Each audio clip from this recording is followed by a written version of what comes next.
महाभाग आज नवम स्कंद अष्टादश अध्याय को आलोचना करिवे। ता पूर्व आमे टिके श्रीराम भागवत पंडित श्रीजुक्त लिंगराज चैनी महोदय श्रीराम भागवत को आमे आरंभ करवा। पंडित जी भी यही आसीगले। ओम नमो भगवते वासुदेवाय। प्रणाम प्रणाम बाबा प्रणाम। राजेश भाई प्रणाम। जय जगन्नाथ। जय सीताराम। प्रणाम। जय सीताराम जय सीताराम। प्रणाम समस्त प्रणाम। ओम नमो भगवते वासुदेवाय।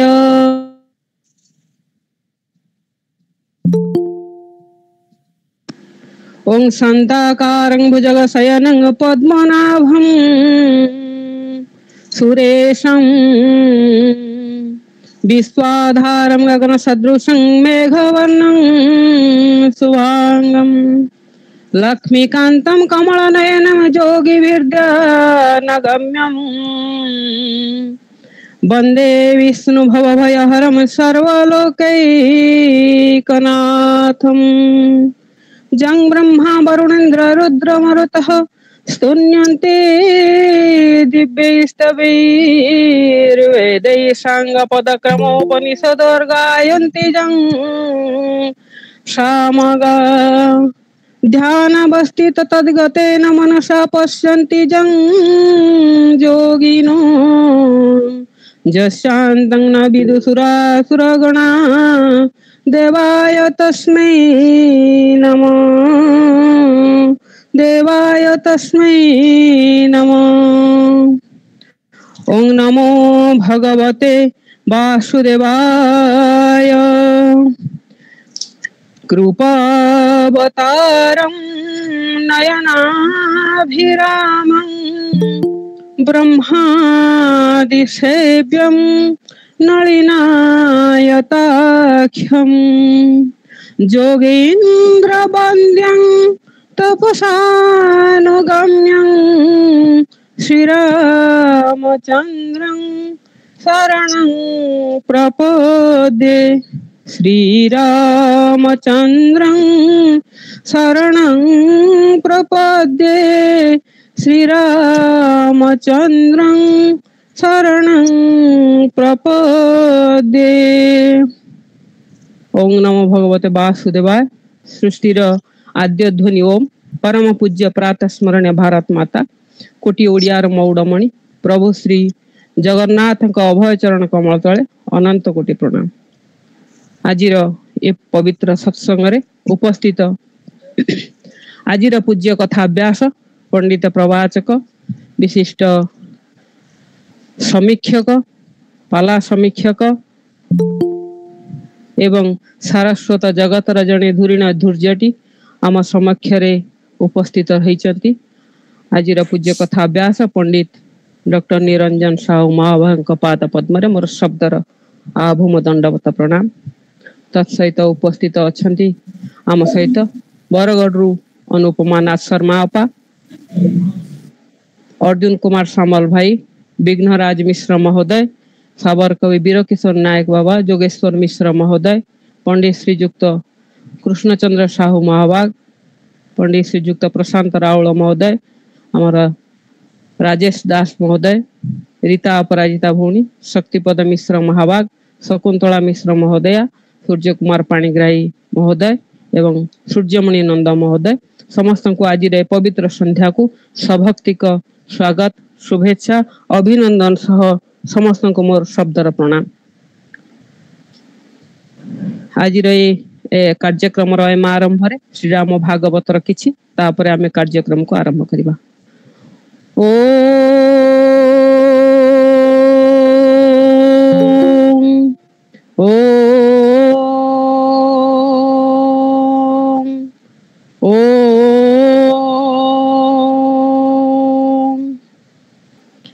भवानी बंधु थांती हर मार मारिला फूल सर सदा शिवंक तप भंग कला कंदर्प हत भाग्य हर चिंतिले केही दुष्ट भाविची करिब निष्ठ ତାପରେ ବାଧା ହେଲା ଯେଣୁ ତପରେ ବାଧା ହେଲା ଯେଣୁ ଶିବ ଭାଙ୍ଗିଲେ ତପ ତେଣୁ ତୃତୀୟ ଚକ୍ଷୁ ବିସ୍ଫାରିତ ଅଗ୍ନି ବର୍ଷା ହେଲା ସମ୍ଭୂତ ଅଗ୍ନି କାମକୁ ଭସ୍ମ କଲା ସେଦିନୁ ଅନଙ୍ଗ ସେ ହେଲା ତପ ଭଗ୍ନ କାରଣୁ ହର ହିମଗିରିକୁ ପରିହାର ଗିରିଜାଙ୍କୁ ଆଡେ ନ ଚାହିଁ ଚଳିଲେ ଶିବ ରୁଷ୍ଟ ହୋଇ ଭାଗ୍ୟକୁ ନିନ୍ଦନ୍ତି ପାର୍ବତୀ କେ ଜାଣେ ଭାଗ୍ୟର କି ଗତି ତପ ଭଗ୍ନରୁ ସଦାଶିବ ବ୍ରହ୍ମାଣ୍ଡେ ଖୋଜୁଥାନ୍ତି ଠାବ ଫେରିଲେ ମନ୍ଦିରେ ଭବାନୀ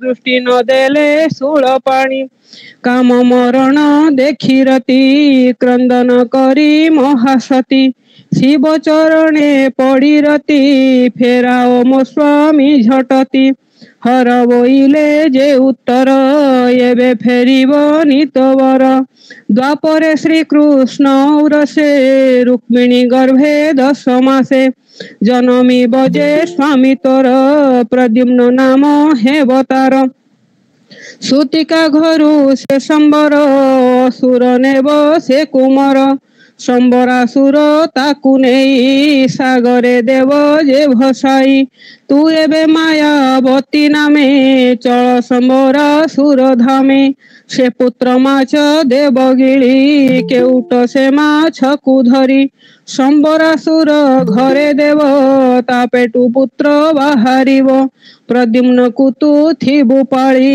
ତୋ ସ୍ୱାମୀ କାମ ମନ ଭଳି ସେ ପୁତ୍ର ବଡ଼ ହୋଇଗଲେ କାମରତି ମିଳନ ହେ ଭଲେ ତେଣେ ପାର୍ବତୀ ଶୋକ ମୋହେ ରହିଅଛନ୍ତି ପିତ୍ରାଳୟେ ଆସୀନ ଦେବର୍ଷି ନାରଦ ଦେଖି ପାର୍ବତୀଙ୍କର ଖେଦ କହିଲେ ଚିନ୍ତା କର ଦୂର ସହଜେ ପ୍ରାପ୍ତି ନୋହେ ହର ତପସ୍ୟା ବଳେ ଲଭ ଶିବ ବିନା ତପେ ନୋହେ ସମ୍ଭବ ସୃଷ୍ଟିର ମୂଳ ତପ ବଳ ତପେ ସୃଷ୍ଟି ସ୍ଥିତି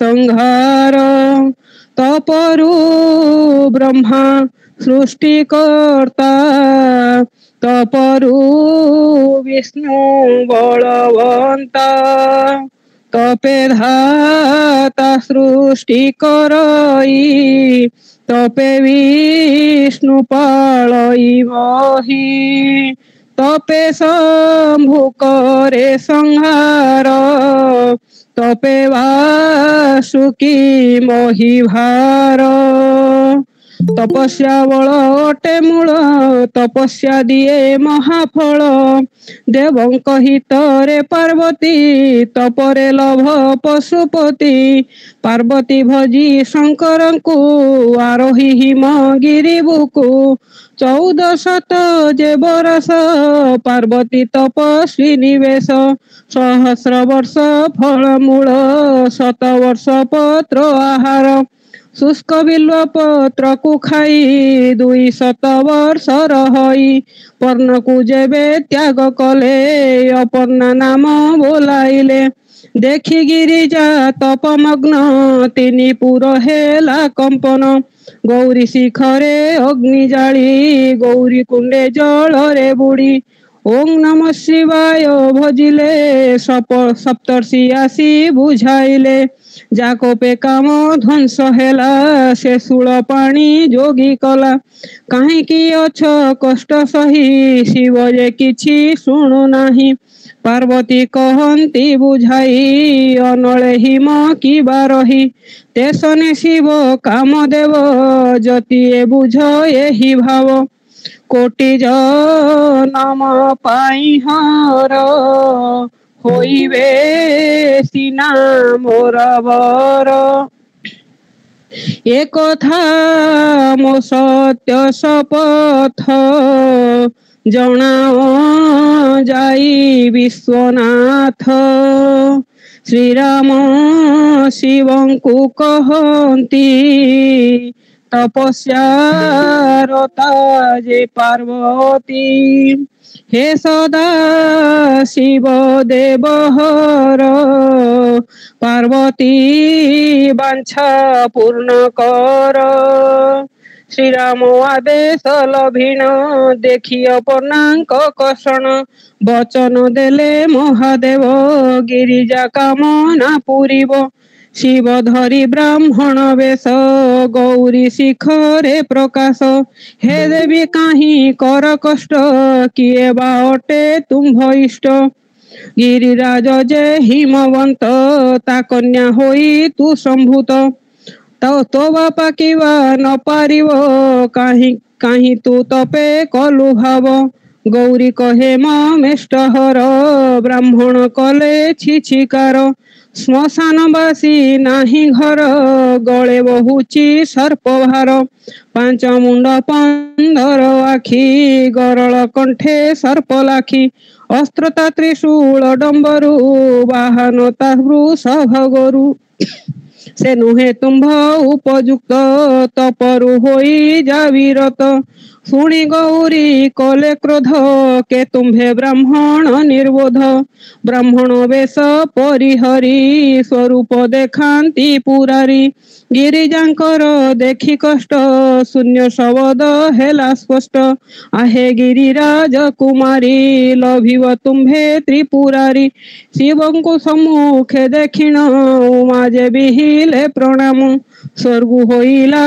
पुष्पवृष्टि मरिब देवंक रिष्टि शिव पार्वती हेबे विभा ताकु बाकी उपमा देवा गोविंद गोविंद गोविंद पदुगलई मकरंद ओं रामं लक्ष्मण पूर्वजं रघुवरं सीतापति सुंदरं काकुस्तं करुणार्णवगुणनिधिं विप्रप्रियं धार्मिकं राजेन्द्रं सत्यसन्धं दशरथतनयं श्यामलं शान्तमूर्तिं वन्दे लोकाभिरामं रघुकुलतिलकं राघवं रावणारिं। ओं जय श्री राम। ओं नमो भगवते वासुदेवाय। पंडित श्रीयुक्त लिंगराज चैनी महोदय जी की दीर्घ 30 वर्षर ऊर्ध्व समय धरी पाला गायन करी ओडिशार घरे घरे पूरे पूरे परिचित कवि कलाधर पाला गायक विशिष्ट पंडित प्रवाचक पंडित श्रीयुक्त लिंगराज चैनी महोदयंकर ये जो श्रीराम भागवत जहा किछि दिन धरी आमर अनुष्ठान रे पाठ करा जाउची अहोभाग्य आमर ए श्रीराम भागवत नवाक्षरी छंद रे से रचना करिसंती ताकू आमे पढ़ी आमे निश्चित भाव रे धन्य आउ ए परिवेश को प्रथम रु राममय करवा सहित समस्त को राममय करवा पई समस्त को मन रे भगवान को प्रति भक्ति भरिवा पई आमर ए प्रयास जा भी हो पंडित जी को अशेष कृतज्ञता ज्ञापन करी जे से कृपा करी पुस्तक टी प्रदान करिसंती उपहार स्वरूप तांको आउथर मोर शब्दर प्रणाम बोधवे आज भी जोड़ी होइचंती हां जोड़ी होइचंती तांको मोर शब्दर प्रणाम तो सहित जोड़ी होइचंती विष्णुप्रिया अपा पंडित श्रीयुक्त अक्षयनाथ महाराज रति नारायण भाई परशुराम नायक महोदय आमर अनुपमा अपा प्रशांत रावल भाई ता सहित जोगेश्वर मिश्र महोदय आमर माँ संयुक्त राउत महोदय चंद्रिका भौणी पंडित श्रीयुक्त अनादि चरण माहाली महोदय रवींद्रनाथ पंडा आज्ञा जगन्नाथ षडंगी महोदय जगन्नाथ नायक आज्ञा कृपा सिंधु डांग महोदय गायत्री भौणी आउ गणेश जेना भाई समस्त को आज पवित्र संध्या रे आउ थरे स्वागत जनाऊची शुभेच्छा जनाऊची प्रणाम जनाऊची जा हौ आज पवित्र सत्संग रे आपण समस्त सदाय उपस्थिति आमको प्रेरणा जगाऊची आम मन रे ऊर्जा भरी दउची ए कार्यक्रम को आउ किछि आगो को नबा पई आमे आउ समय अतिबाहित करबा नै आम पाखरे उपस्थित अछंदी आजिर विशिष्ट कथाभ्यास पंडित डॉक्टर निरंजन साहू महाभाग मु तांको स्वागत जणेबी आजिर व्यासासन उपवेशन करी से आजिर नवम स्कंद अष्टादश अध्याय को आरंभ करबा हबे सुस्वागत महाभाग समस्त को आउथरे प्रणाम सह आजिर व्यासासन को निमंत्रण करूची सुस्वागत महाभाग आपण व्यासासन उपवेशन करी आपणकर स्वभाव सुलभ शैली रे आलोचना को आगे नेबे प्रणाम प्रणाम प्रणाम सुस्वागत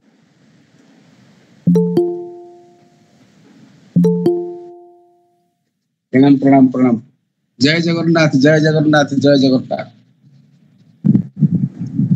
प्रणाम आज्ञा प्रणाम प्रणाम आज्ञा प्रणाम आज्ञा समस्त को प्रणाम अवतार जय जगन्नाथ जय जगन्नाथ जय जगन्नाथ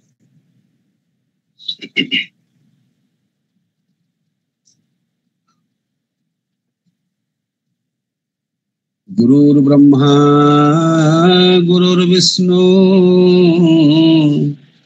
गुरुर्देव महेश्वर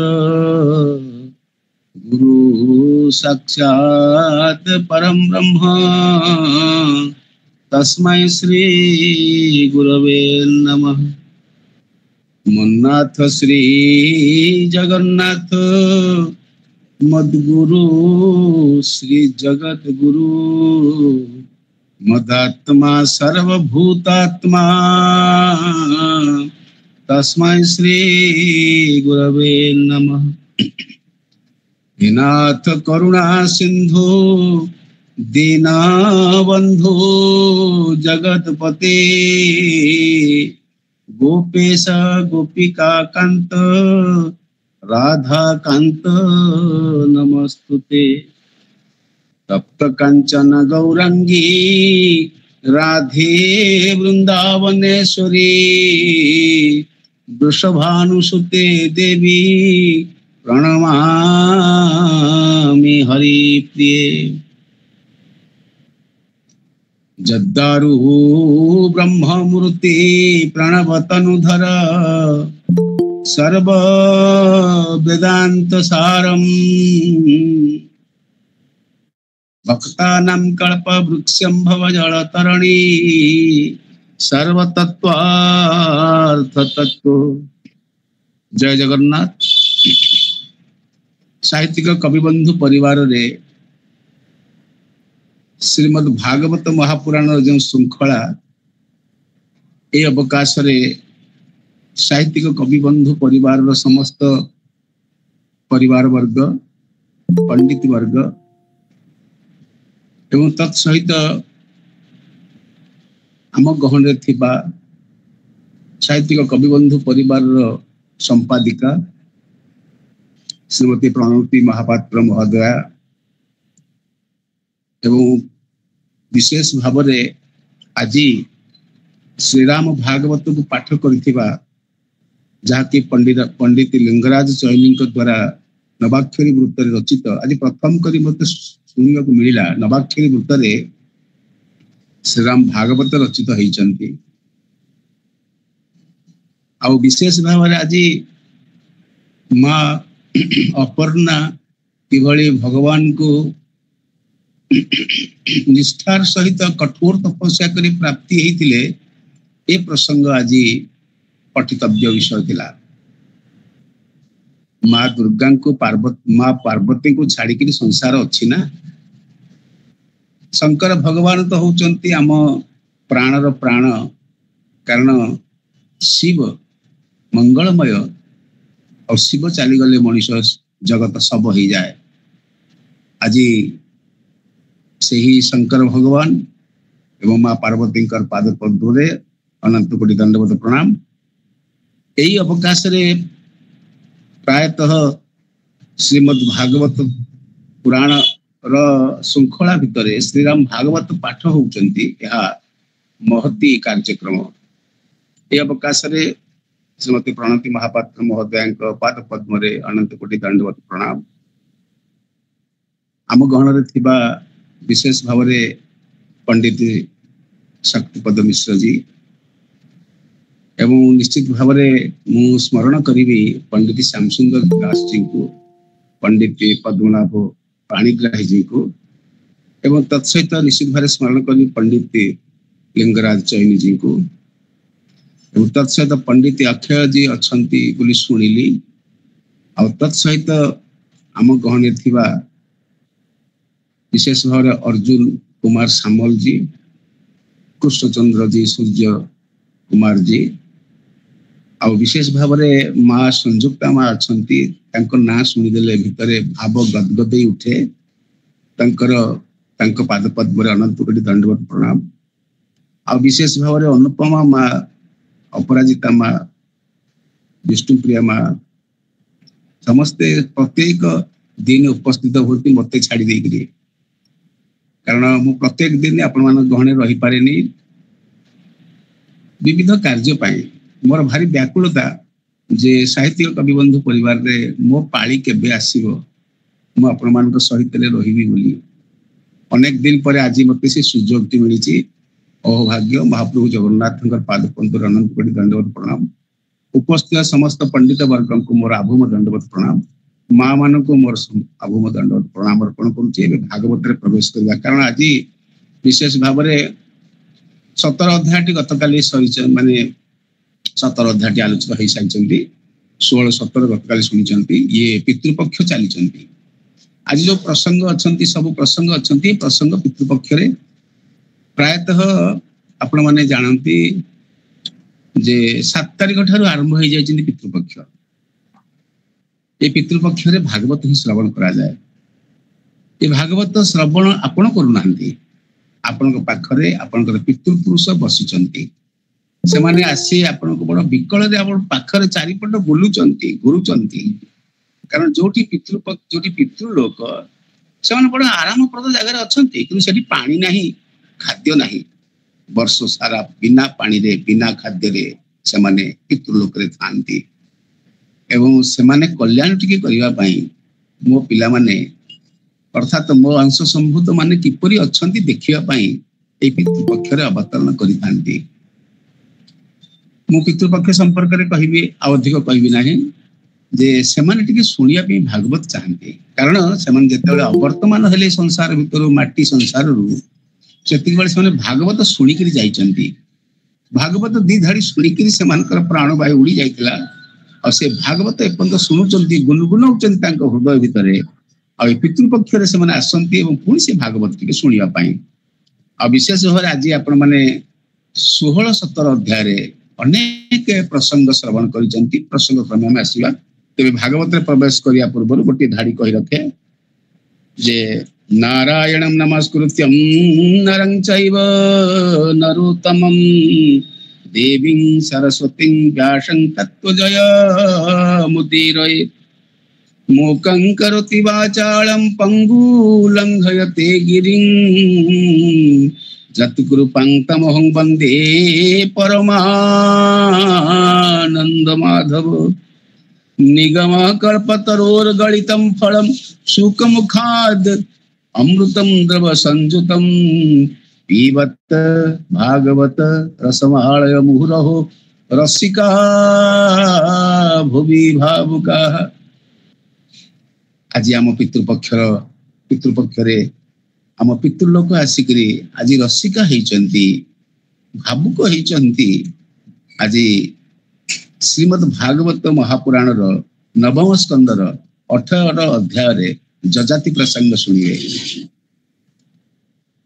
आ विशेष भाव आउ गोटे कथा कही रखे आलोचना परिप्रेक्षी रे जे ए भागवत परिशीलन भीतर देकरी आमे जेतेबेले जो कथा गुड़िक चर्चा होउचंती ए चर्चा करिया पाई उत्सुक थिबा कृष्ण द्वैपायन वेद व्यासदेव जी आनंद प्राप्ति हेता एवं परीक्षित महाराज सुखदेव पाखु श्रवण करिकिरी पुण्य प्राप्ति हेतिले आउ एते विराट तक्षक जी जार निश्वास रे संपूर्ण पृथ्वी रो प्रकृति जळी जाए तार दंशन नादरे से तक्षक दंशन कला सत किंतु भागवत श्रवण करिथिबारु एवं एथि भगवान प्रेरण करिथिबारु सुखदेव जी को वास्तव रे आज आम निश्चित भाव सुखदेव जी पाखरे प्रणाम अर्पण करुचे श्रीमद् भागवत महापुराण पाखरे प्रणाम अर्पण करू।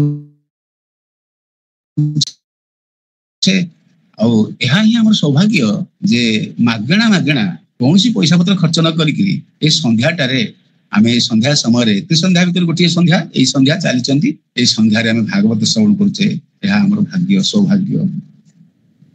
ଏଇଠି ଗୋଟିଏ କଥା ଆଉ କହି ରଖେ ଯେ ଆଉ ଗୋଟେ କଥା କହି ରଖେ ଆମେ ମାନେ ପୂର୍ବରୁ ଜାଣି ସାରିଛେ ଯେ ବ୍ରହ୍ମା ଭଗବାନଙ୍କ ପଦ୍ମଜୋନି ବ୍ରହ୍ମା ଅର୍ଥାତ ପଦ୍ମନାଭି ଅର୍ଥାତ ପଦ୍ମନାଭ ଭଗବାନ ବ୍ରହ୍ମାଙ୍କୁ ପଦ୍ମଜୋନିକୁ ଜନ୍ମ ଦେଲେ। ପ୍ରଥମ ସୃଷ୍ଟି ହଉଛନ୍ତି ବ୍ରହ୍ମା ଏବଂ ବ୍ରହ୍ମାଙ୍କ ପାଖରୁ ଆମେ ଦୁଇଟି ଋଷିଙ୍କ କଥା ଶୁଣୁ ବା ମୁନିଙ୍କ କଥା ଶୁଣୁ। ଜଣେ ହଉଛନ୍ତି ମରିଚି ଋଷି ଯାହାଙ୍କର ପତ୍ନୀ ହଉଛନ୍ତି ଖୋଲା ଏବଂ ଆଉ ଜଣେ ହଉଛନ୍ତି ଋଷି ସେ ହଉଛନ୍ତି ଅତ୍ରି ଋଷି ଯାହାଙ୍କର ପତ୍ନୀ ହଉଛନ୍ତି ଅନସୂୟା। ମରିଚି ଋଷିଙ୍କ ପରିବାରରୁ ଆସୁଛନ୍ତି ସୂର୍ଯ୍ୟବଂଶ ଏବଂ ଅତ୍ରି ଋଷିଙ୍କ ପରିବାରରୁ ଅତ୍ରି ଋଷିଙ୍କ ପାଖରୁ ଆସୁଛନ୍ତି ଚନ୍ଦ୍ରବଂଶ।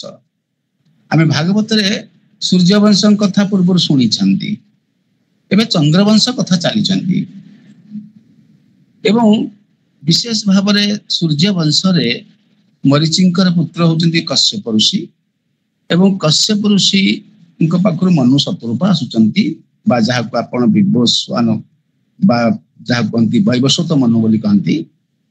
14 ମନୁଙ୍କ କଥା ଅଛି। ତାପରେ ଇକ୍ଷ୍ୱାକୁ ଆସୁଛନ୍ତି ଏବଂ କ୍ରମଶଃ ମର୍ୟାଦା ପୁରୁଷୋତ୍ତମ ରାମଚନ୍ଦ୍ରଙ୍କ ପର୍ଯ୍ୟନ୍ତ ଏ ବଂଶ ସୂର୍ଯ୍ୟ ବଂଶ ଗଢି ଚାଲିଛି ଆହୁରି ମଧ୍ୟ। ଅର୍ଥାତ ମରିଚି ବ୍ରହ୍ମାଙ୍କ ପୁତ୍ର ମରିଚିଙ୍କ ଠାରୁ କଶ୍ୟପ ଋଷି ଅଦିତିଙ୍କ ଭିତରେ ଦେଇକିରି ଆମେ ଇକ୍ଷ୍ୱାକୁ ପାଖ ପଶିକିରି ଆମେ ମର୍ୟାଦା ପୁରୁଷୋତ୍ତମ ରାମଚନ୍ଦ୍ରଙ୍କ ପର୍ଯ୍ୟନ୍ତ ଅର୍ଥାତ ତ୍ରେତୟା ଯୁଗ ପର୍ଯ୍ୟନ୍ତ ଗତି କରିଛେ। ଅପର ପାର୍ଶ୍ୱରେ ଆମେ ଯେତେବେଳେ ଅତ୍ରି ଋଷିଙ୍କ ପାଖକୁ ଆସୁଛେ ଅତ୍ରି ଋଷିଙ୍କର ପୁତ୍ର ହଉଛନ୍ତି କିଏ ନା ବିଶେଷ ଭାବରେ ସୋମ ଅର୍ଥାତ ଚନ୍ଦ୍ର ବୋଲି ତାଙ୍କୁ କହନ୍ତି। ଯେମିତି ଆଜି ଆମେ ସୋମବାର ବୋଲି କହୁଛେ ଏ ସୋମଙ୍କ ନାଁ ଅନୁସାରେ ତାକୁ ଚନ୍ଦ୍ରବାସରେ ବୋଲି କୁହାଯାଏ। ବିଦ୍ୱାନ ବିଶେଷ ଭାବରେ ଆଉ ଥରେ ଚର୍ଚ୍ଚା ଶୁଣିଥିଲି ମୁଁ। ଚନ୍ଦ୍ରବାସରେ କୁହାଯାଏ, ମଙ୍ଗଳବାରକୁ ଭୌମ ବାସର ବୋଲି କୁହାଯାଏ, ବୁଧବାରକୁ ପଣ୍ଡିତ ବାସର ବୋଲି କୁହାଯାଏ, ଗୁରୁବାରକୁ ବୃହସ୍ପତି ବାସର ବୋଲି କୁହାଯାଏ, ଆଉ ଶୁକ୍ରବାରକୁ ଭୃଗବାସର ବୋଲି କୁହାଯାଏ ଏବଂ ଶନିବାରକୁ ସୌରିବାସର ବୋଲି କୁହାଯାଏ, ରବିବାରକୁ ଅର୍କବାସର ବୋଲି କୁହାଯାଏ। ଏଇ ସୋମବାରଟି ହଉଛନ୍ତି ଚନ୍ଦ୍ରବାସରେ। ଅର୍ଥାତ ଚନ୍ଦ୍ରଙ୍କ ପୁତ୍ର ହଉଛନ୍ତି ବୁଧ, ବୁଧଙ୍କ ପୁତ୍ର ହଉଛନ୍ତି ପୁରୁରବାଙ୍କ ପୁତ୍ର ହଉଛନ୍ତି ଆୟୁ। ଏ କଥା 17 ଅଧ୍ୟାୟରେ ଆପଣ ଶୁଣିଛନ୍ତି, 16 ଅଧ୍ୟାୟ 17 ଅଧ୍ୟାୟରେ ଶୁଣିଛନ୍ତି। କିଏ ନା ପୁରୁରବାଙ୍କ ପୁତ୍ର ହଉଛନ୍ତି ଆୟୁ। ଆୟୁଙ୍କର ଭାଇମାନେ ହଉଛନ୍ତି ଶତାୟୁ ଏବଂ ସତ୍ୟୟ, ରୟ, ବିଜୟ, ଜୟ। ଏଇଭଳି 5-6 ପୁତ୍ର ବା 6 ଭାଇ ହଉଛନ୍ତି ଆୟୁଙ୍କ ସହିତ ପୁରୁରବାଙ୍କର। ଏଇ ଯୋଉ ବିଜୟ ବୋଲି ପୁଅଟି ଅଛନ୍ତି ଏଇ ପରିବାରରେ ଆସୁଛନ୍ତି ଆପଣଙ୍କର ବିଶେଷ ଭାବରେ ଆସୁଛନ୍ତି ଗାଧିଙ୍କର ଗୋଟିଏ ପକ୍ଷରେ ଆସୁଛନ୍ତି ବିଶ୍ୱାମିତ୍ର, ଅନ୍ୟ ପକ୍ଷରେ ଆସୁଛନ୍ତି ପରଶୁରାମ ଏବଂ ଆୟୁଙ୍କ ପୁତ୍ର ହଉଛନ୍ତି ନହୁଷ। ଏ ନହୁଷଙ୍କ ପର୍ଯ୍ୟାୟ ହଉଛି 18 ଅଧ୍ୟାୟ।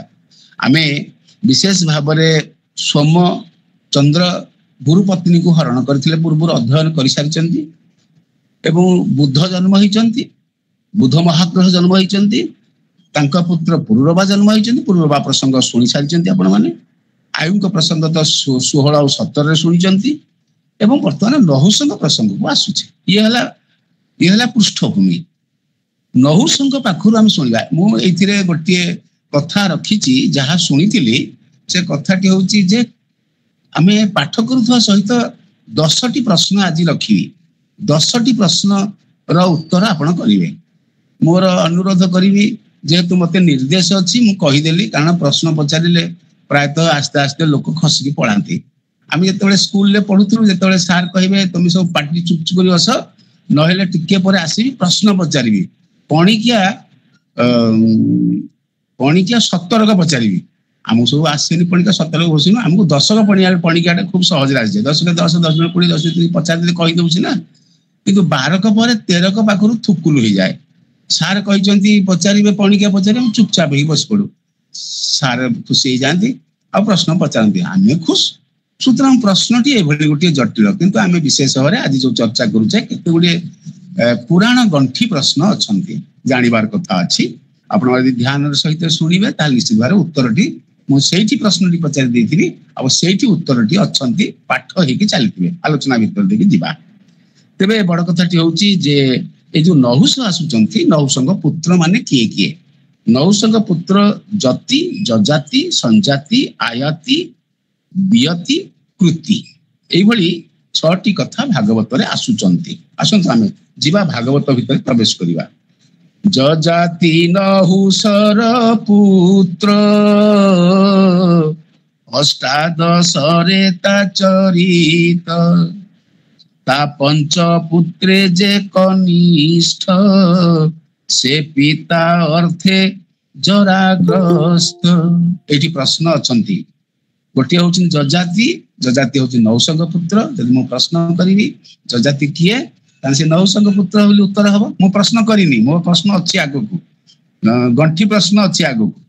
ତେବେ ଆମର ପ୍ରଶ୍ନ ହଉଛି, ଯଦି ଆମକୁ ଯଦି କେହି ପଚାରନ୍ତି କୋଉଠି ଆମେ ଇଣ୍ଟରଭ୍ୟୁ ଦଉଥିଲା ବେଳେ ଆମେ କିମ୍ବା କଲେଜରେ, ସ୍କୁଲରେ, ପାଠରେ କିମ୍ବା କୌଣସି ସଭାରେ ସମିତିରେ ପଚାରନ୍ତି ଯଜାତି କିଏ, ନା ନହୁଷଙ୍କର ପୁତ୍ର। ଏ ନହୁଷଙ୍କ ପୁତ୍ର କୋଉ ଅଧ୍ୟାୟରେ, ନା ନବମ ସ୍କନ୍ଧର ଅଷ୍ଟାଦଶ ଅଧ୍ୟାୟରେ ଏଇ ଚରିତ ବର୍ଣ୍ଣନା ଅଛି। 18 ଆଉ 19 ଦୁଇଟି ଅଧ୍ୟାୟରେ ଅଛନ୍ତି। ତାଙ୍କର 5ଟି ପୁତ୍ର ଆଉ ତା ସହିତ କହି ଦିଆଯାଇଛି ଯେ ପିତା ଅର୍ଥେ ଜରାଗ୍ରସ୍ତ। ସମ୍ପୂର୍ଣ୍ଣ ଭାଗବତରେ ଆପଣଙ୍କର ଯଜାତିଙ୍କ ପ୍ରସଙ୍ଗକୁ ଏ 2 ପଦ ଭିତରେ ଶେଷ କରିଦେଲେ ଯେ ଜରାଗ୍ରସ୍ତ ହେଇଗଲେ, ବୃଦ୍ଧ ହେଇଗଲେ କିଏ, ନା ଯଜାତି। ନହୁଷଙ୍କର ପୁତ୍ର, ନହୁଷଙ୍କ କଥା ଆପଣ ଶୁଣିଛନ୍ତି ପୂର୍ବରୁ। ନହୁଷ ତ ଇନ୍ଦ୍ରପ୍ରଦ ପ୍ରାପ୍ତି ହେଇଥିଲେ, କିନ୍ତୁ ବଡ ଭୁଲଟା ସେ କରିଦେଲେ ଯେ ଯେତେବେଳେ ଇନ୍ଦ୍ରଙ୍କର ପତ୍ନୀ ସଚୀକୁ ଦେଖିଦେଲେ, ଇନ୍ଦ୍ରାଣୀକୁ ଦେଖିଦେଲେ, ନାରୀ ଦେଖିଦେଲେ, ନାରୀ ମୂର୍ତ୍ତି ଦେଖିଦେଲେ, ମଣିଷ ଭିତରେ ଯଦି ଇନ୍ଦ୍ରିୟ କାମନା ଆସିଲା ତାହେଲେ ଇନ୍ଦ୍ର ପଦରୁ ଚ୍ୟୁତ ହେବାକୁ ହେଇଥାଏ। ଏଇଠି ଜଟିଳ ପ୍ରଶ୍ନଟିଏ ଅଛି ଯେ ବିଶେଷ ଭାବରେ ଯଜାତିଙ୍କର ଅବକ୍ଷୟ କାହିଁକି ଘଟିଲା? ଯଜାତିଙ୍କର ଅବକ୍ଷୟ ଘଟିବାର କାରଣ କଣ? ନା ଗୋଟିଏ ହଉଛି କାରଣ ଯଜାତିଙ୍କର, ଏ ନହୁଷଙ୍କର, ଯେ ନହୁଷ ଗୋଟିଏ ସୁନ୍ଦରୀ ଦେବୀ ପ୍ରତିମା, ଭଗବାନଙ୍କ ପାଖରୁ ଯିଏ ଜନ୍ମ, ସେ ହଉଛନ୍ତି ଇନ୍ଦ୍ରାଣୀ ସଚୀ। ସଚୀଙ୍କ ପ୍ରତି ପ୍ରଲୁବ୍ଧ ହେଲେ, କାରଣ ତାଙ୍କ ଭୟରେ ଇନ୍ଦ୍ର ପରିତ୍ୟାଗ କରିଛନ୍ତି ଇନ୍ଦ୍ରପଦ, ବା ଇନ୍ଦ୍ର ଲୋକରେ ସେ ନାହାନ୍ତି, ସୁର ଲୋକରେ ସେ ନାହାନ୍ତି। ତେଣୁକରି ତାଙ୍କୁ ପତ୍ନୀ ଭାବରେ ପାଇବା ପାଇଁ ଯୋଉ ପ୍ରୟାସ କଲେ, ଇନ୍ଦ୍ରାଣୀ ତ ବଡ ଚତୁରୀ ଥିଲେ। ଆଉ ଇନ୍ଦ୍ରାଣୀ ତ କହିଲେ, ଯଦି ତାଙ୍କୁ ବତେଇ ଦିଆଗଲା, ନାରଦ ମହର୍ଷି ବତେଇ ଦେଲେ ଏହା କୁହ ବୋଲି, ଫଳରେ ଯଦି ସପ୍ତ ଋଷିଙ୍କୁ ଆପଣ କାନ୍ଧରେ ଧରିକି ସବାରରେ ଆସିବେ ତାହେଲେ ମୁଁ ଆପଣଙ୍କୁ ବିବାହ କରିବି। ଏବଂ ବିଶେଷ ଭାବରେ ବଡ ଆତୁର ଥିଲେ ନହୁଷ ଆତୁର ଥିଲେ କାହା ପାଖକୁ ଯିବା ପାଇଁ, ନା ଯେମିତି ଆମେ ବିଶେଷ ଭାବରେ ଜାଣୁ ଯେ ପିଙ୍ଗଳା ବେଶ୍ୟାର ପ୍ରସଙ୍ଗ ଜାଣୁ ଭାଗବତରେ ଆଗକୁ ଆସୁଛନ୍ତି। ଆଉ ତତ୍ ସହିତ ଯେମିତି ଆମେ ଜାଣୁ ଯେ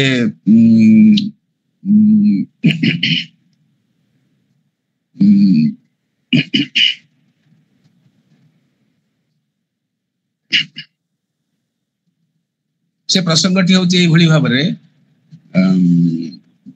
ଜରତା ରାମାୟଣରେ ପ୍ରସଙ୍ଗ ଅଛି, କିନ୍ତୁ ଅନ୍ୟ ପକ୍ଷରେ ଆମର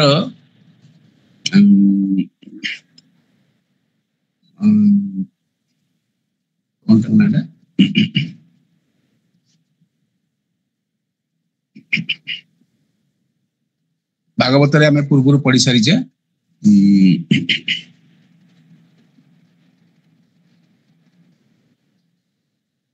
ମନେ ପଡିଲେ କହିଦେବି ସେ ପ୍ରସଙ୍ଗଟା, ହଠାତ୍ ମନେ ପଡୁନି। ବ୍ୟାକୁଳ ହେଇଯାଏ ମଣିଷ, ସେ ବ୍ୟାକୁଳତାର ପରିଚୟ ଆମେ ପାଉଛେ ନହୁଷଙ୍କ ପାଖରେ। ରାଜା ନହୁଷ, ଯିଏ ଶଶାଘରାଧରର ରାଜା, ଯିଏ ଇନ୍ଦ୍ରପଦ ପ୍ରାପ୍ତି ହେଇପାରିବାର ସାମର୍ଥ୍ୟ ଯାହା ପାଖରେ ଅଛି, ସାମାନ୍ୟ ଛାର ଇନ୍ଦ୍ରିୟ ଲାଳସାକୁ ଅର୍ଥାତ ସଂଯମ ଭିତରେ ରହିପାରିଲେନି, ଅବକ୍ଷୟ ଘଟିଲା। ତାଙ୍କରି ପୁତ୍ର ହଉଛନ୍ତି ଯଜାତି।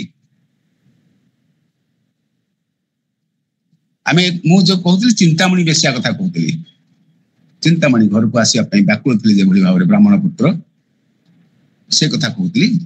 ଯେ ବଡ କଥାଟି ହଉଛି ଯେ ଏଇ ଯୋଉ ପ୍ରସଙ୍ଗ ଭିତରକୁ ଆମେ ଆସୁଛେ, ନହୁଷଙ୍କର ପୁତ୍ର ଯଜାତିଙ୍କୁ ନେଇକିରି କିଭଳି ଘଟଣାଟି ଘଟୁଛି, ଯିଏକି ଜରାଗ୍ରସ୍ତ ହଉଛନ୍ତି, ଯୁବକ ଅବସ୍ଥାରେ ଜରାଗ୍ରସ୍ତ ହଉଛନ୍ତି। ମହିଷାସୁରକୁ ମର୍ଦନ କଲେ ମା ଦୁର୍ଗା, ଜରାଗ୍ରସ୍ତ କରିଦେଲେ, ବୀର୍ଯ୍ୟ କ୍ଷୟ କରିଦେଲେ, ଶକ୍ତି କ୍ଷୟ କରିଦେଲେ।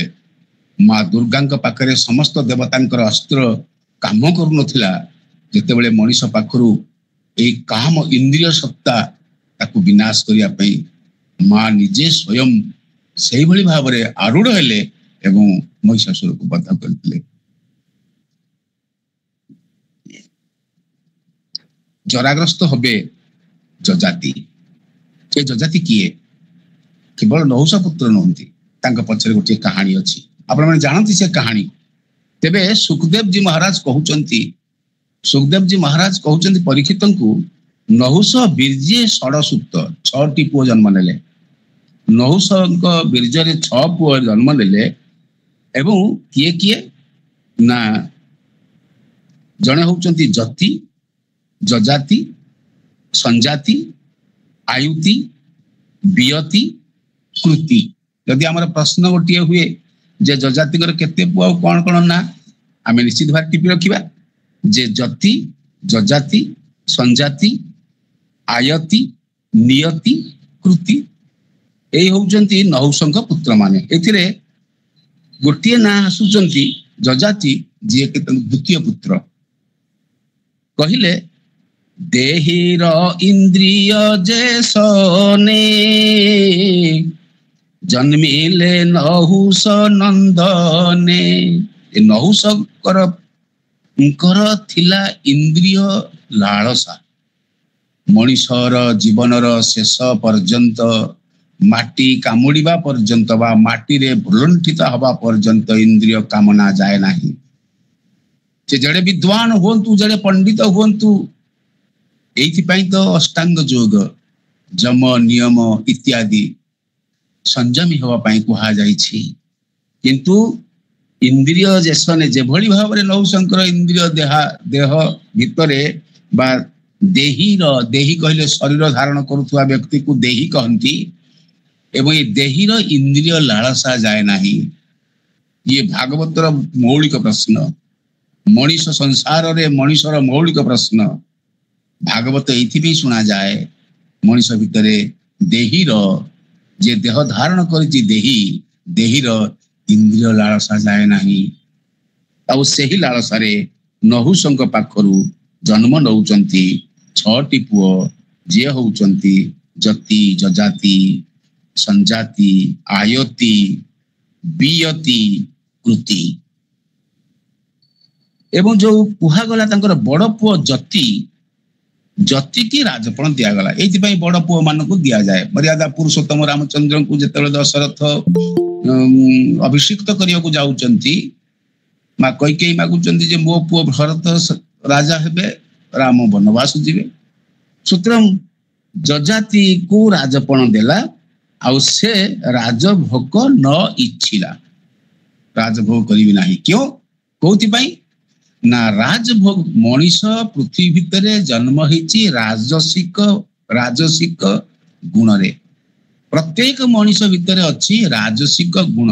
ସେ ସାତ୍ବିକ ହବାକୁ ଚେଷ୍ଟା କରେ, କିନ୍ତୁ ଯେତେବେଳେ ଏଇ ମଦମତ୍ତତା, କାମ, କ୍ରୋଧ, ଲୋଭ, ମୋହ, ମଦ, ଈର୍ଷା, ମାଶ୍ଚର୍ଯ୍ୟ ତାକୁ ତଳକୁ ନେଇଯାଏ। ପିଛଳ ପାଦ ତଳକୁ ଖସେ। ଏଇ ପିଛଳ ପାଦ ତଳକୁ ନ ଖସିବା ପାଇଁ ଭାଗବତ ଶ୍ରବଣ କରାଯାଏ। ଏଇଥିପାଇଁ ବିଶେଷ ଭାବରେ ପଣ୍ଡିତ ମାନଙ୍କର ଆଶ୍ରୟ ନେବାକୁ ହେଇଥାଏ। এই ଯୋଉ ଭାଗବତ ପ୍ରସଙ୍ଗ ସୁନ୍ଦର ଭାବରେ ଅତିବଡି ଜଗନ୍ନାଥ ଦାସଙ୍କର ମା ଇଚ୍ଛା କଲେ ଭାଗବତ ଶୁଣିବା ପାଇଁ। ଦୋଣିଏ ପଇସା ମଧ୍ୟ ନଥିଲା। ବ୍ରାହ୍ମଣ ନିଶ୍ଚିତ ଭାବରେ କହିଥିବ ଦୋଣିଏ ନଦେଲେ ମୁଁ ତତେ ଭାଗବତ ଶୁଣେଇବି ନାହିଁ। କିନ୍ତୁ ଗୋଟିଏ ସୂତ୍ର ସୃଷ୍ଟି ହେଲା ଯେ ମୁଁ ସଂସ୍କୃତ ବୁଝିପାରିବି ନାହିଁ, ମତେ ଓଡିଆରେ ବୁଝିବାକୁ ଅଛି।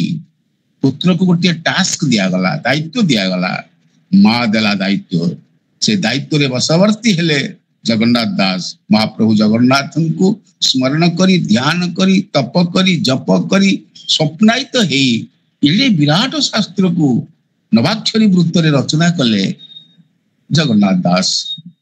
यही होची गोटे प्रसंग जे राजसिकतारू किभଳି मुक्ति मिलिବ।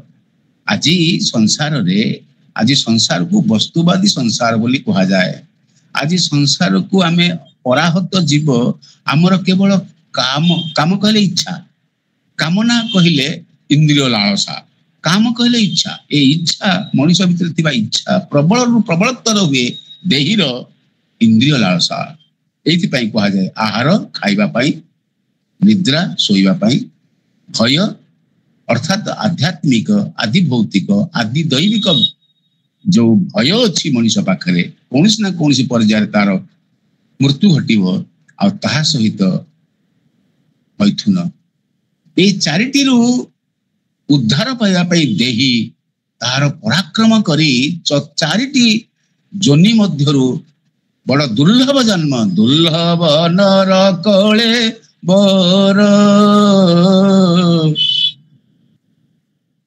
संसार दुर्लभ नर कले बर नरक निस्तारण द्वार नरक गतिरु निस्तारण अर्थात कुपथरु उद्धार पाइबा पाई कु दिगरु उद्धार पाइबा पाई एवं एभली उद्धार पाइबा पाई प्रचेष्टा करी करी मनुष्य को दिव्य दुर्लभ मनुष्य जन्म मिली सारी एठी जदि भूल हो जाए भगवान कहले मोर तो जो परीक्षा से परीक्षा तो 100 नंबर रखले पास आ जदि 100 रु 100 न रखले फेल माने नरक गल अर्थात कुपथरे गल एवं नरक गति कहले इतर जोनि की गल इतर जोनि कहले पुणी भूल करिवो भूल कला माने पुनरपि जननम पुनरपि वरणम पुनरपि जननी जठरे शयनम भज गोविंदम रूढ़मते गोविंदम भजिले ही गोविंद कौन करती बाट बतई दियंती कहा माध्यम रे साहित्यिक कविबंधु परिवार आयोजन करिसेंती श्रीमद् भागवत महापुराण रो ए बलिष्ठ श्रेष्ठ पावन आयोजन सुनिले आम निश्चित भाव में मनुष्य जन्म पाई सारी मुक्तिर द्वार देखा ये कहा जो कहगला से राजभोग न इच्छिला किए अर्थात नहुशंकर बड़ पुओ जति राजपण कले नाही कहले मु राजपण करिबि नाही कौन कहिला बोइला दुखमय यही राजपणटा हूँ दुखमय आज संसार भितर आम गोटे पुरस्कार पाइबा कागज खंडे पाइबा केते व्याकुलता एवं पैसा देकरी आम पुरस्कार केमती पाइबू एवं 50 जगह नुह लक्ष लक्ष जगह कहबू आज मु पुरस्कार पाइची पुरस्कार आज गोटे पाइची आज मत अमुक जगह साहित्यिक कविबंधु परिवार मत गोटे मानपत्र दे पढ़ौकण दे मत पुरस्कार कर भगवान कहते प्रतिष्ठा सुकरी विष्ठा जेते न इच्छिब सेते भल जेते क्लुप्त रहिबो सेते भल भीतरटा मर्यादा संपन्न हबो भीतरटा कौन पुतिगंधमय न हेकि पवित्रमय हबो जाह्नवी परि गंगा परि हबो एति पई भागवत रे कहा जाईची बोइला दुखमय यही कोटा दुख राजपण दुख ऐश्वर्य दुख आ विशेष भाव में आम जो राजसिकता जन्म नहीं ए राजसिकता मध्य राजसिकता कहले कौन ना राजसिकता कहले बड़ चिकना चिकना खाद्य खाइबा चर्ब्य चोष्य लेह्य पेय केते भंगी रे खाद्य करिक आमे खाउचे भगवान कहले तते जति की मिलुछ तू सेति खा एते विव्रत हबार नै जा फल रे डायबिटीज ठु आरंभ करिक ब्लड प्रेशर ठु आरंभ करिक किडनी खराब ठु आरंभ करी हमर सब जाक होई सारी भागवत सुनिबारे भागवत इच्छिबारे भागवत सुनिया पे इच्छिबारे कौन प्रयोजन अच्छी जे पुआ भितर अच्छी जरा तो आसी सारलानी अर्थात जमी जजाति पाखे जरा आसूची ठीक से भाव में आम पाखे जरा आसी सारी कौन खाद्य कौन इंद्रिय लालसारे ये साधु सावधान जजाति प्रसंग श्रवण कले आम निश्चित भाव में कहबू सावधान हबू आमर 6टाक शत्रु को अर्थात काम क्रोध लोभ मोह मोद माश्चर्य को मद पीबू ना मद कहले अहंकार मदमत्वता हवा मु एड़े बड़ ज्ञानी मु एड़े बड़ पंडित मु एड़े बड़ धनी ମୁଁ ଏଡେ ବଡ ବିଦ୍ୱାନ, ମୁଁ ଜଣେ ପ୍ରଫେସର। ସେଇଥିପାଇଁ ସଂଯୁକ୍ତା ମା କଥା ଗୁଡିକ ବହୁତ ଭଲ ଲାଗେ। ଏଡେ ନିର୍ମଳ ସରଳ ସହଜ ଭଙ୍ଗୀରେ ଏତେ ବିଦ୍ୱାନ ମା ଏତେ ସୁନ୍ଦର ଭାବରେ ସାବলীଳ ଭାବରେ ଅତି ଅତି ଅତି ରସାଳ ଶବ୍ଦରେ କଥା ଗୁଡିକ ବାଛି ବାଛିକିରି କୁହନ୍ତି। ଭଲ ଲାଗେ। କାରଣ ଯଦି ପ୍ରାଣକୁ ସ୍ପର୍ଶ କଲା ତାହେଲେ କହିବାର ମୂଲ୍ୟ ଅଛି। ଯଦି ପ୍ରାଣକୁ ସ୍ପର୍ଶ କଲାନି କାହିଁକି କହିବି ଯେ? ଏଇଥିପାଇଁ ଦୁଃଖମୟ ସଂସାର ବୋଲି ଭାବିକିରି ବଡ ପୁଅ ଯତି ରାଜପଣ କଲା ନାହିଁ। ଏଣେ ମୋହର କାର୍ଯ୍ୟ ନାହିଁ, କହିଲା ନାହିଁ ମୋର ଏଥିରେ କାର୍ଯ୍ୟ ନାହିଁ, ମୋର କିଛି ଏଥିରେ ମୋର ଉଦ୍ଦେଶ୍ୟ ନାହିଁ, ଏଥିରେ ମୋର ସିଦ୍ଧି ହବନି। କାରଣ ମୋ ଭିତରେ ଯଜ୍ଞ ପୁରୁଷ ଅଛନ୍ତି, ମୋ ଭିତରେ ଯଜ୍ଞ ପୁରୁଷ ଅଛନ୍ତି। ଯଜ୍ଞ ପୁରୁଷ କହୁଛନ୍ତି ଏଥିରେ ମୋର ସିଦ୍ଧି ନାହିଁ। ମୁଁ ନିଶ୍ଚିତ ଭାବରେ ରାଜପଣ କଲେ ରାଣୀ 100-200 ଖଣ୍ଡେ ରଖିବି। ଇଚ୍ଛା ହବ ରାଣୀ ରଖିବା ପାଇଁ। ନାରୀ କିଏ? ରାଣୀ କିଏ? ନାରୀ। ରାଜା ମାନେ ଅନେକ ରାଣୀ। ଦଶରଥଙ୍କର 750 ରାଣୀ ଥିଲେ ନା 55 ରାଣୀ ଥିଲେ? 755 ରାଣୀ ତାଙ୍କର ଥିଲେ। ଆଉ ରାଜା ମାନେ ତ କେତେ କେତେ ରାଣୀ ରଖିଥିଲେ। କିନ୍ତୁ ଯତି ମନା କଲା, କହିଲା ମୁଁ ରାଜପଣ କରିବି ନାହିଁ। କେଡେ ବଡ ତ୍ୟାଗ ହେଇଥିବ ଆଜ୍ଞା, କେମିତି ତିଆରି ହେଇଥିବ ହୃଦୟଟା ତାର, କିଭଳି ବିଚାର ବୋଧ ହେଇଥିବ। ଆଚାର୍ୟ ଲକ୍ଷ୍ମୀ ବିଚାର ପଣ୍ଡିତ। ଏଇ ହଉଛି ପଣ୍ଡିତ, ଯେ ବିଚାରରେ ସକ୍ଷମ ସମର୍ଥ, ସେ ହଉଛି ପଣ୍ଡିତ। କହିଲା ଆତ୍ମା ନ ଜାଣେ ରାଜ୍ୟ ସୁଖ। ଆହା, ଏ ଭିତରେ ଯିଏ ଅଛି ଦେହୀର ସୁଖ ସେ ଚାହେଁ ନାହିଁ। ମା ଆଜି ପଢୁଥିଲେ, ମା ପ୍ରଣତୀ ମା ପଢୁଥିଲେ, ମା ପାର୍ବତୀ ଅପର୍ଣ୍ଣା କାହିଁକି ତାଙ୍କ ନା ପତ୍ର ବି ତ୍ୟାଗ କରିଦେଲେ। ସିଏ ଶାକମ୍ବରୀ ଘାସ ବି ବନ୍ଦ କରିଦେଲେ, ପତ୍ର ଖାଇବା ବନ୍ଦ କରିଦେଲେ। କହିଲେ ମୋର ଶଙ୍କର ଭଗବାନ ମିଳିବାକୁ ଅଛି। ତାଙ୍କୁ ବୁଝେଇଲେ ଋଷି ମାନେ, କହିଲେ ମା ଏତେ କଷ୍ଟ କରନା ଲୋ, କେତେ କଷ୍ଟ ସେ ତ ଶୁଣୁନାହାନ୍ତି। ସିଏ ଶୁଣିବାକୁ ବାଧ୍ୟ ହେବେ, ଗୋଟିଏ ଜଣେ ଲୋକ ତପସ୍ୟା କରିଛନ୍ତି, ସେ ହଉଛି ମା ପାର୍ବତୀ। ମୁଁ ଶଙ୍କର ଭଗବାନଙ୍କୁ ପାଇବି। ଯୋଉ ଶଙ୍କର ଭଗବାନ ମା ପାର୍ବତୀଙ୍କର ମୁଣ୍ଡକୁ ମାଳ କରିକିରି ଗଳାରେ ରଖିଛନ୍ତି, ଗଳା ଧାରଣ କରି ସଦା ସର୍ବଦା ଏଇ ମୋର ଧର୍ମ ପତ୍ନୀ। ମା ସତୀ ଯେତେବେଳେ କହିଲେ ମୁଁ ବାପ ଘରକୁ ଯିବି, କହିଲେ ନାଇଁ ନାଇଁ ତମକୁ ଡାକରା ହେଇନି, ଯାଅନି ଗୋ। କେଡେ ଗେହ୍ଲାରେ କହିଲେ ଭଗବାନ ଶଙ୍କର। ପଢା ସରିଛି, ସେ ଶଙ୍କର ଯାଇଛି ନା ମୋ ଭଉଣୀ ମାନେ ଆସିଛନ୍ତି, ଅନ୍ତରିକ୍ଷରେ ଉଡିକି ଯାଉଥିଲେ, ଭଉଣୀ ମାନେ ଆସିଛନ୍ତି କହୁଛନ୍ତି ଯିବା ପାଇଁ, ଟିକେ ଯାଆନ୍ତି ମ। ତାଙ୍କର ଡାଲି ଭାତ ସବୁ ହେଇଥିବ, ଖାଇବାରେ ମୋର ଲାଳସା ନାହିଁ। ସମସ୍ତେ ଖାଉଥିବେ ଟିକେ ଦେଖିବି, ଦେଖିବାରେ ବି ଆନନ୍ଦ ଅଛି ନା। ନାଇଁ ନାଇଁ ଡାକରା ନାହିଁ ତ ଯାଉନି।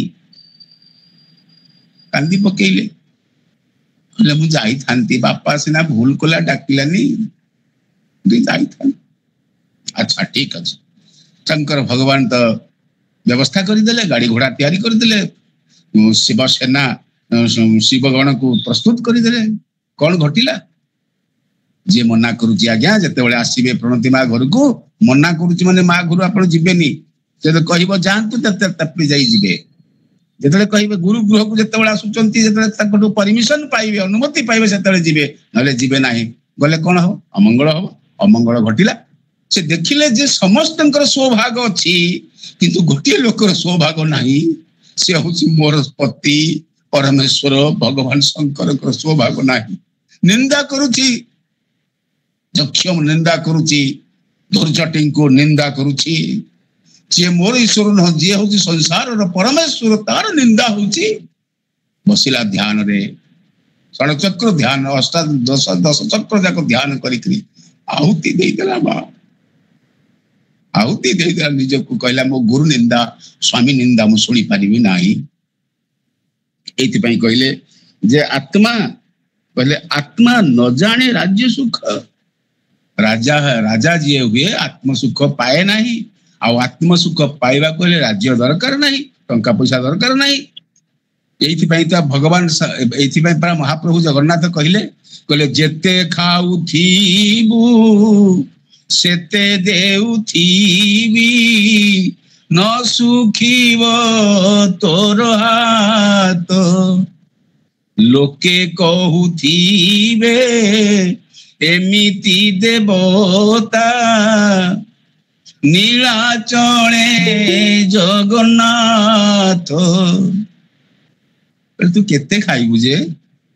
ଏତେ ଆବରିକି କାହିଁକି ବସିଛୁ ଧନ? ପର ତଣ୍ଟି କାହିଁକି କାଟୁଛୁ? ପର ସ୍ୱ ଅପହରଣ କାହିଁକି କରୁଛୁ? ପର ନାରୀ ଅପହରଣରେ କାହିଁକି ମନ ବଳେଇଛୁ ଧନ? ଏଥିପାଇଁ କହିଲେ ଆତ୍ମା ନ ଜାଣେ ରାଜ୍ୟ ସୁଖ। ଶୀଘ୍ର ଶୀଘ୍ର ଯିବା। ନିରତେ ରହେ ମନେ ଦୁଃଖ, ଆଉ ମନଟା ସଦା ସର୍ବଦା ଦୁଃଖରେ ରହିବ, ସନ୍ତପିତ ହବ। ଯିବା ଶୀଘ୍ର। ଜାଣ ଏଇ ପିତାର ଆଚାର, ଋଷିଙ୍କି ବୁହାଇଲା ଭାର। କିଏ?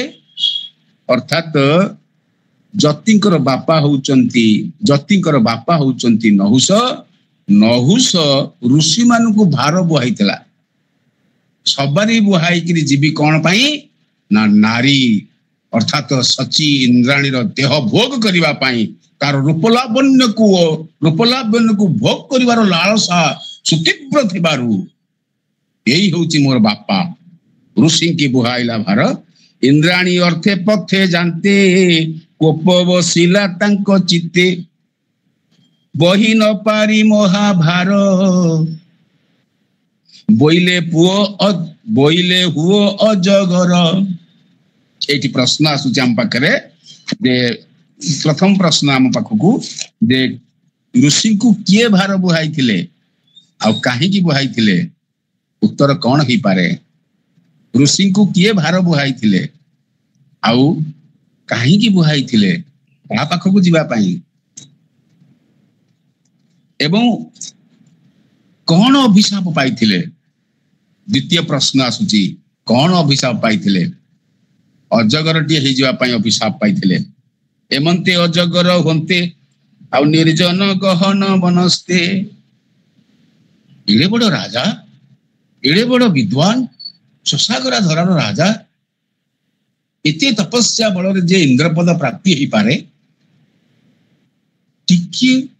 ଟିକିଏ ଦେହଭୋଗ ଲାଳସା ମନ ଭିତରେ ପଶି ନିଜର ସମସ୍ତ ତପସ୍ୟାକୁ ଜାଳିପୋଡି ପାଉଁଶ କରିଦେଲା। ବଣରେ ଏକାକି ବୁଲିଲା, ସାପଟିଏ ହେଇକି ଅଜଗର ହେଇକି ପଡିଲା। ଯିଏ ସ୍ୱର୍ଗଲୋକ ପର୍ଯ୍ୟନ୍ତ ଯାଇପାରିଥିଲା, ଇନ୍ଦ୍ରପଦ ପ୍ରାପ୍ତି ହେଇସାରିଥିଲା, ସେ ଅଜଗରଟିଏ ସାପଟିଏ ହେଇକି ଅରଣ୍ୟରେ ପଡିଲା। ଅଭିଶାପ ମାନେ ଋଷି ଦେଲେ, ତୁ ଅଜଗର ହେଇଯା। ତା ପଛରେ ଆହୁରି କାହାଣୀ ମଧ୍ୟ ଅଛି। ତେବେ ପଡି ଡାକିଲା କରି ଶୋକ। ଆଜ୍ଞା, ଯେତେବେଳେ ଆପଣ କର୍ମ କରିଦେବେ, ଭୁଲ କର୍ମ କରିଦେବେ, ନିଷିଦ୍ଧ କର୍ମ କରିଦେବେ, କାରଣ ଇନ୍ଦ୍ରିୟ ଲାଳସା ଆପଣଙ୍କର ମୂଳାଧାର ଚକ୍ର ପରେ ଯୋଉ ସ୍ୱାଧିଷ୍ଠାନ ଚକ୍ର ଅଛି, ଏ ସ୍ୱାଧିଷ୍ଠାନ ଚକ୍ର ଆପଣଙ୍କୁ ଭୁଲ ପ୍ରମାଣିତ କରିଦେବ। ସେଇଥିପାଇଁ ସାବଧାନ। ଷଡ଼ଚକ୍ର ଭିତରୁ ମୂଳାଧାର ଚକ୍ର ପରେ ଯୋଉ ସ୍ୱାଧିଷ୍ଠାନ ଚକ୍ର ଆସୁଛନ୍ତି, ଯୋଉଠି ରତି ଆଉ କନ୍ଦର୍ପ ଅଛନ୍ତି, ଆପଣଙ୍କୁ ବିପଥଗାମୀ କରେଇଦେବେ, ଇନ୍ଦ୍ରିୟ ଲାଳସା ଯୁକ୍ତ କରେଇଦେବେ। ଆପଣଙ୍କୁ କେତେ ଅପମାନ ଦେବେ, କେତେ ନିନ୍ଦିତ ଆପଣ ହେବେ, ତା ଠିକଣା ନାହିଁ। ଯଦି ତପସ୍ୟା କରୁଥାନ୍ତି, ତପସ୍ୟା କରୁନାହାନ୍ତି, ଯଦି ଖାଇ ପିଇକି ବଞ୍ଚନ୍ତି, ମସଗୁଲ ହୋଇଛନ୍ତି, ଯୋଉ ଜୀବ ମିଳୁଛି ମିଳୁ, ଅଲଗା କଥା। ଆପଣ ଯଦି ତପସ୍ୟା କରୁଛନ୍ତି, ତପସ୍ୟା ଭିତରେ ବିଘ୍ନ ଆସିବ। ପ୍ରଥମ ବିଘ୍ନ ଇନ୍ଦ୍ରିୟ ଲାଳସା। ପଡି ଡାକିଲା କରି ଶୋକ। ଅଭିଶାପଗ୍ରସ୍ତ ହେଇଗଲା ପରେ ଋଷି ମାନଙ୍କ, ତୁ ଅଜଗର ହେଇଯା, ତୁ ଆମକୁ ଭାର ବୁହାଇଲୁ, ତୁ ଅଜଗର ହେଇଯା। ତୋ ଋଷି ଗଣେ ମୋତେ ରଖ। ଏବେ ବୁଝିପାରିଲା ଯେ ଋଷି ମାନେ ଯିଏ ପୁଲହ, ପୁଲସ୍ତ୍ୟ, ଅଙ୍ଗିରା, ଏଇ ଯୋଉ ଋଷି ମାନେ ଥିଲେ, ସପ୍ତ ଋଷି, ଏ ସପ୍ତ ଋଷି ମାନଙ୍କୁ ପୁଣି ଡାକିଲା। ଆମେ ପୃଥିବୀ ପୃଷ୍ଠରେ ଡାକୁଛୁ, ଭଗବାନଙ୍କୁ ଡାକୁଛୁ, ଋଷି ମାନଙ୍କୁ ଡାକୁଛୁ। ଆପଣ ଯେତେବେଳେ ସକାଳୁ ଉଠୁଛନ୍ତି, ସୁପ୍ରଚେତସ ବୋଲି କହୁଛନ୍ତି, ଏଇ ପ୍ରଚେତସଙ୍କ କଥା ଆସିବ ଏଥିରେ। ଆପଣ କହୁଛନ୍ତି ସପ୍ତ ଋଷିଙ୍କ କଥା, ଆପଣ ଚିରଞ୍ଜୀବୀ ମାନଙ୍କ କଥା କହୁଛନ୍ତି। କରାଗ୍ରେ ବସିଥିଲେ ଲକ୍ଷ୍ମୀ, କର ମଧ୍ୟ ସରସ୍ୱତୀ, କର ମୂଳେ ଚ ଗୋବିନ୍ଦ, ପ୍ରଭାତେ କର ଦର୍ଶନ। ନିଶ୍ଚୟ କରକୁ ଦେଖୁଛନ୍ତି, କର କପାଳ ଦେଖିକି ଋଷି ମାନଙ୍କୁ ସ୍ମରଣ କରୁଛନ୍ତି ନିଶ୍ଚିତ ଭାବରେ। ଏବଂ ମା ଭୂଦେବୀ ପୃଥିବୀକୁ ପ୍ରଣାମ ବି କରୁଛନ୍ତି। ସେମାନେ ଆଶୀର୍ବାଦ କରିବେ, ଆଜ୍ଞା ଭୁଲ ବାଟକୁ ଯିବିନି କେମିତି, ଏଇଥିପାଇଁ ସେ ମାର୍ଗ ନିର୍ଦ୍ଦେଶ କରେଇଦେବେ। ହାତ ଧରି ଯେ ଚାଲାର କାয়দা জানিয়ে দিয়ে, গুরু বলি তাকে জানিস তাকে। অর্থাৎ বিপাক পথରୁ যে হাত ধরি টাଣି আনে, সেই হচ্ছে গুরু। গুরু ব্রহ্মা, গুরু বিষ্ণু, গুরু দেব মহেশ্বর, গুরু সাক্ষাৎ পরম ব্রহ্ম, তস্মৈ শ্রী গুরবে নমঃ। ভুল বাস্তରୁ যে টাଣି ଆଣେ ସତ୍ ପଥକୁ, ସେଇ ହଉଛି ଗୁରୁ। ଋଷିଗଣ ମୋତେ ରଖ ଡାକିଲା ବିକଳରେ, ତାର ବିକଳେ ମୁନିଗଣ ବୋଇଲେ ଶୁଣ ହେ ରାଜନ, ଦ୍ୱାପର ଯୁଗେ ଅବଶେଷେ। ଏବଂ ଯେତେବେଳେ କାନ୍ଦିଲେ ଋଷି ମାନେ ମଧ୍ୟ, କାରଣ ବଡ ଦୟାଳୁ ନା ଋଷି ମାନେ, ଆଜ୍ଞା ଯିଏ ଜ୍ଞାନୀ, ଯାହା ପାଖରେ ଶକ୍ତି ଅଛି, ଦୈବିକ ଶକ୍ତି ଅଛି, ସେ ଭାରି ଦୟାଳୁ। ଯେତେବେଳେ ଅଜଗର ହେଇକି କ୍ରନ୍ଦନ କରୁଛି ନହୁଷ, ଅଜଗରଟି ସାପଟେ ହେଇକିରି ବିକଳ ହଉଛି ଋଷି ମାନେ କହୁଛନ୍ତି କଣ କହିଲେ କହିଲେ ଦ୍ୱାପର ଯୁଗ ଅବଶେଷେ ଦ୍ୱାପର ଯୁଗ ସରି ଆସିଲେ ଧର୍ମ ନନ୍ଦନ ଯୁଧିଷ୍ଠିର କୁରୁବଂଶରେ ଜନ୍ମ ନେଇଥିବା ଧର୍ମନନ୍ଦନ ଯୁଧିଷ୍ଠିର ଯେତେବେଳେ ତୁମ ପାଖକୁ ଆସିବେ ଧର୍ମ କଥା ଶବ୍ଦଟିଏ କହିବେ ଏବଂ କହିଲେ ଭୀମକୁ ବନେ ଖୋଜି ଯାଆନ୍ତେ ହେଟ ହୋଇବ ତୋ ସଙ୍ଗତେ। ଏଇ ହଉଛି ସତ୍ସଙ୍ଗ।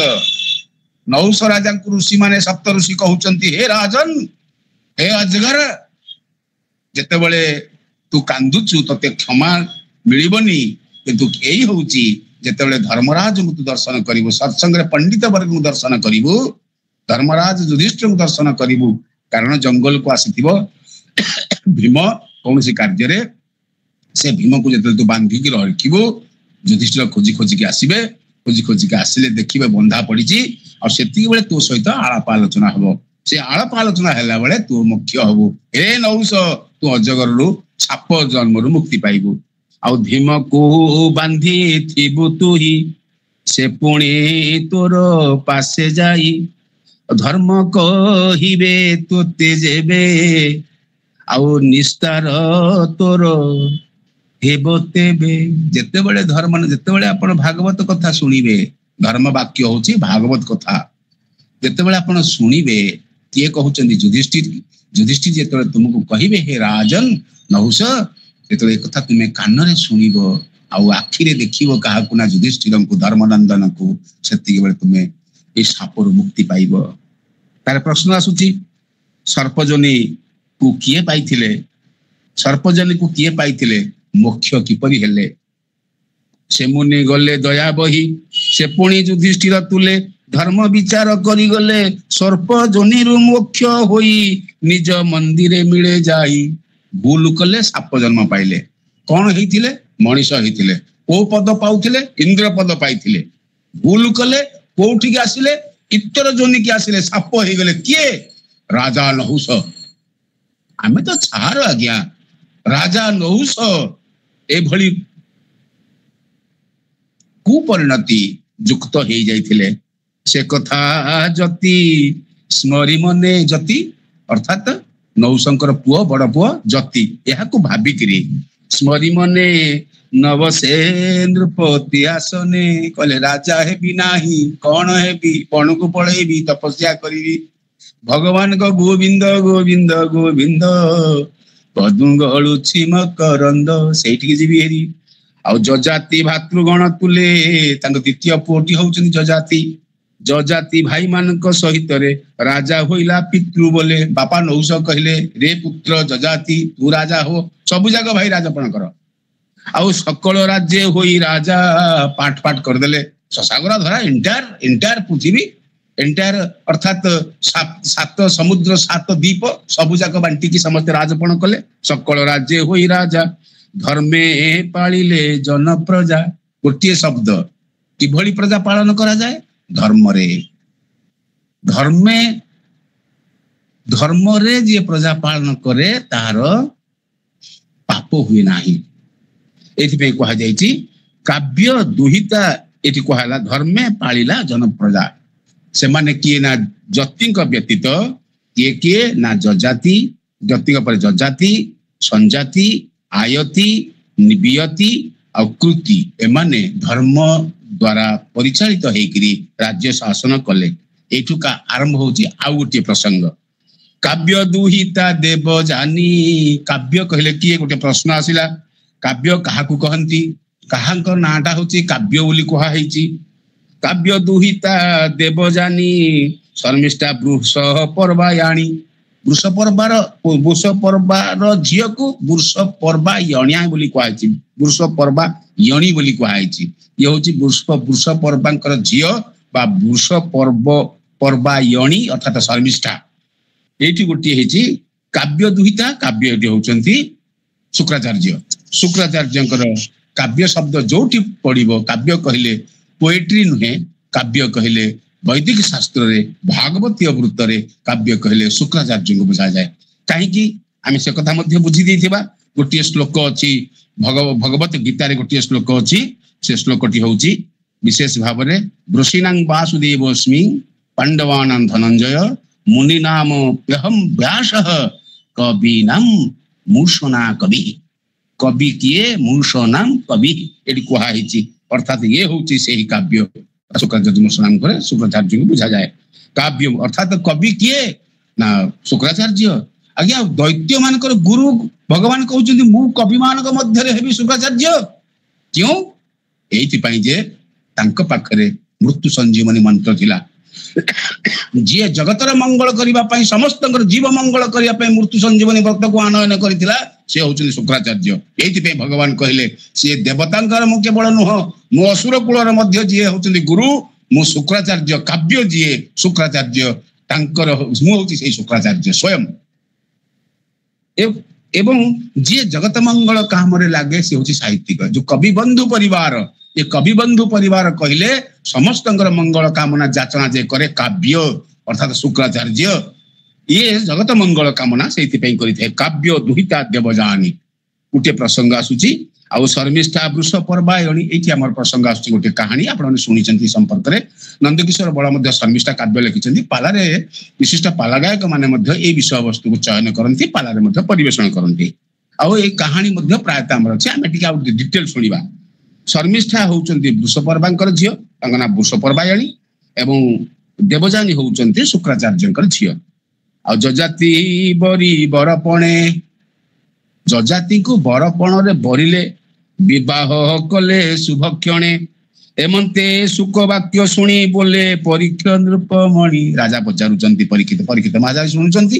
ଅର୍ଥାତ ଶୁକ୍ରାଚାର୍ଯ୍ୟ ଏଇ ସୁଖଦେବ ଜୀ ହଉଛନ୍ତି ବକ୍ତା, ପୁରୋଧା, ବ୍ୟାସ ଏବଂ ସୁଖଦେବ ଜୀ ମହାରାଜ ହଉଛନ୍ତି ଇଏ ପରୀକ୍ଷିତ ମହାରାଜ ଶ୍ରୋତା, ଶୁଣୁଛନ୍ତି। କୋଉଥିପାଇଁ? ଏଇ ଯୋଉ ପାପଗ୍ରସ୍ତ ଶରୀର ମୁକ୍ତି ଲାଭ କରିବ, ପାପଗ୍ରସ୍ତ ଶରୀର ମୁକ୍ତି ଲାଭ କରିବ, ଏଇଥିପାଇଁ। ରାଜା ପରୀକ୍ଷିତ କଣ ପଚାରିଲେ ଶୁଣିଦେବା ଟିକେ, କୁଇକ୍ ଯିବା। ବମୁନି ଅସମ୍ଭବ ବାଣୀ, ମତେ ଲାଗୁଛି ଏ ତ ଇମ୍ପସିବଲ, ସମ୍ଭବ କଥା ନୁହଁ। ସଂଶୟ ଲାଗିଲା ତ ଶୁଣି, ମୁଁ ଆପଣଙ୍କ ଯୋଉ କଥା ଶୁଣିଲି ସଂଶୟ ଲାଗୁଛି, ସନ୍ଦେହ ଲାଗୁଛି। ଶୁକ୍ର ସ୍ୱଭାବେ ବ୍ରହ୍ମ ଋଷି, ବ୍ରହ୍ମର୍ଷି ହଉଛନ୍ତି ଶୁକ୍ରାଚାର୍ଯ୍ୟ। ପୁଣି ଅଟନ୍ତି ଭୃଗୁବଂଶୀ, ଭୃଗୁବଂଶରେ ଜନ୍ମ ହେଇଛନ୍ତି। ବ୍ରାହ୍ମଣ କ୍ଷତ୍ରିୟ କେମନ୍ତେ, ବ୍ରାହ୍ମଣ ର ଝିଅ ହଉଛନ୍ତି କିଏ? ନା ବିଶେଷ ଭାବରେ ଦେବଯାନୀ। ସେ କେମିତି କ୍ଷତ୍ରିୟ ପୁଅକୁ ବାହା ହେଲା? ଏଠି ପ୍ରଶ୍ନ ଆସୁଛି। ଆଉ ବିବାହ କଲେ ବେଦ ମତେ, ପୁଣି ବେଦ ମତରେ ବିବାହ କଲେ। ଏ ପ୍ରତିଲୋମ ପ୍ରାୟ ମଣି, ଦୁଇଟି ମାର୍ଗ, ଗୋଟିଏ ହଉଛି ଅନୁଲୋମ ଆଉ ଗୋଟିଏ ହଉଛି ପ୍ରତିଲୋମ। ଅନୁଲୋମରେ ବିବାହ କରାଯିବା ଉଚିତ, ପ୍ରତିଲୋମରେ ବିବାହ କରାଯିବା ଉଚିତ ନୁହଁ। ଆଜ୍ଞା ଆଇ ଲଭ ୟୁ କହିଦେଲେ ବାହାଘର ହେଇଯାଉଛି। ଆଜ୍ଞା ସ୍କୁଲକୁ ଯାଉଛନ୍ତି ନବମ ଶ୍ରେଣୀ ପିଲା, ଆଜି ୟୁଟ୍ୟୁବରେ ଦେଖୁଥିଲି ନବମ ଶ୍ରେଣୀ ପାଠ ପଢୁଥିବା ପିଲା ଝିଅ ପୁଅ ମାଳ ଦେଇକରି ମନ୍ଦିରରେ ବାହା ହେଇ ସାରିଲେଣି। କୋଉଠି ଆସି ଆମେ ପହଞ୍ଚିଛେ ଏବେ? ମା ପାର୍ବତୀ ତପସ୍ୟା କରୁଛନ୍ତି ଶଙ୍କର ଭଗବାନଙ୍କୁ ପାଇବା ପାଇଁ।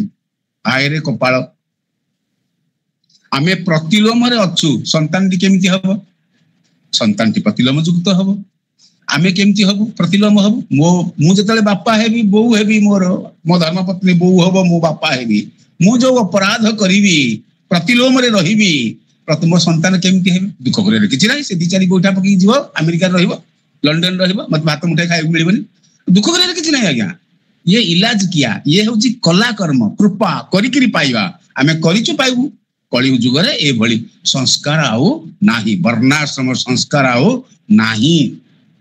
ଏ ପ୍ରତିଲୋମ ପ୍ରାୟ ମଣି, ଅର୍ଥାତ ବ୍ରାହ୍ମଣ ଘର ଝିଅକୁ ବାହା ହେବେ ନାହିଁ। କୋଉମାନେ? ନା ଇତର ଜାତି। ଇତର ଜାତି କହିଲେ ଅନ୍ୟ ଜାତି, ଅର୍ଥାତ ବୈଶ୍ୟ ଆଉ ଶୂଦ୍ର ବାହା, ଶୂଦ୍ର ପୁଅ ବ୍ରାହ୍ମଣ ଘର ଝିଅକୁ ବାହା ହବ? ବ୍ରାହ୍ମଣ ଘରର ପୁଅ ହୁଏତ ଶୂଦ୍ର ଘରକୁ ଝିଅ ବାହା ହେଇପାରିବ। ଅର୍ଥାତ ବଶିଷ୍ଠ ବିବାହ କରିଥିଲେ ଅରୁନ୍ଧତୀଙ୍କୁ। ଅରୁନ୍ଧତୀ ହଉଛନ୍ତି ଆଦିବାସୀ ଘରର ଝିଅଟିଏ, ଶୂଦ୍ର ଘରର ଝିଅଟିଏ। ବଶିଷ୍ଠ ବିବାହ କରି ତାର ଦେଖେଇଦେଲେ ପ୍ରମାଣ। କିନ୍ତୁ ଶୂଦ୍ର ଘର ଝିଅ ଗୋଟେ ବ୍ରାହ୍ମଣ ଘର ଝିଅକୁ ବିବାହ କରିପାରିବ? ହେଇପାରିବ। ତା କଣ ହବ? ନା ପ୍ରତିଲୋମ ହବ, ଅନୁଲୋମ ହବ ନାହିଁ। ଅନୁଲୋମରେ ବିବାହ କରାଯାଏ। ଏଇଥିପାଇଁ ପ୍ରଶ୍ନ ଉଠେଇଛନ୍ତି ପରୀକ୍ଷିତ ମହାରାଜ ଯେ ପ୍ରତିଲୋମ ବିବାହ ହେଇଯାଉଛି ଆଜ୍ଞା, କେମିତି शुक्राचार्य झील देवजानी ब्राह्मण घर झील किमिति क्षत्रिय जजाति की विवाह करिवो एत संशय आसुची। शुक कहती ताहा शुणी सुखदेव कहले दिने कहानी ती आसुची ता पछरे ए जो प्रश्न हला परीक्षित महाराज जो प्रश्न हला जे प्रश्न होची जे प्रतिलोमरे विवाह केमिति हबो अर्थात क्षत्रिय राजा जजाति किभଳି भावरे ब्राह्मण शुक्राचार्य ब्रह्मविद ब्राह्मण शुक्राचार्य झील देवजानी की विवाह करिवो। दिने वृषपर्वा घरे वृषपर्वा होचंदी शर्मिष्ठा बापा असुर राजा शर्मिष्ठा कन्या अंतपुरे रजा घर झील अंतपुरे थिला शर्मिष्ठा सखी सहस्रे घेनी संगे सहस्रे माने हजारे हजारे सखी को धरिकरी जल क्रीडंती नाना रंगे पुष्करिणी रे जल क्रीड़ा करुचंदी स्नान करिया को जाइचंती।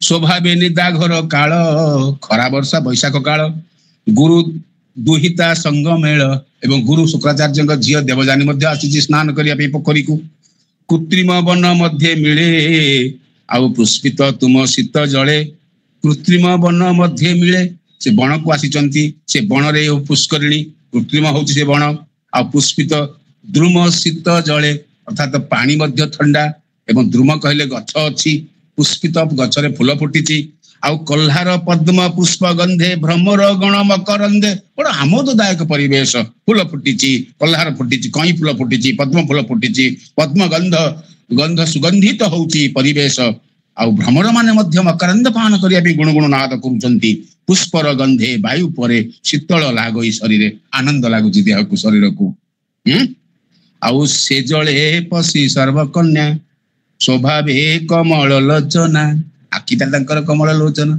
झील माने चारि प्रकार पद्मगंधा नायिका शंखिणी नायिका चित्रिणी नायिका हस्तिनी नायिका स्त्री लोक माने पद्मगंध सदृश बा पद्मिनी जातीय नारी स्वभावे कमल लोचना भगवान विष्णुकर आखि को पद्मलोचन बोली कहा जाए।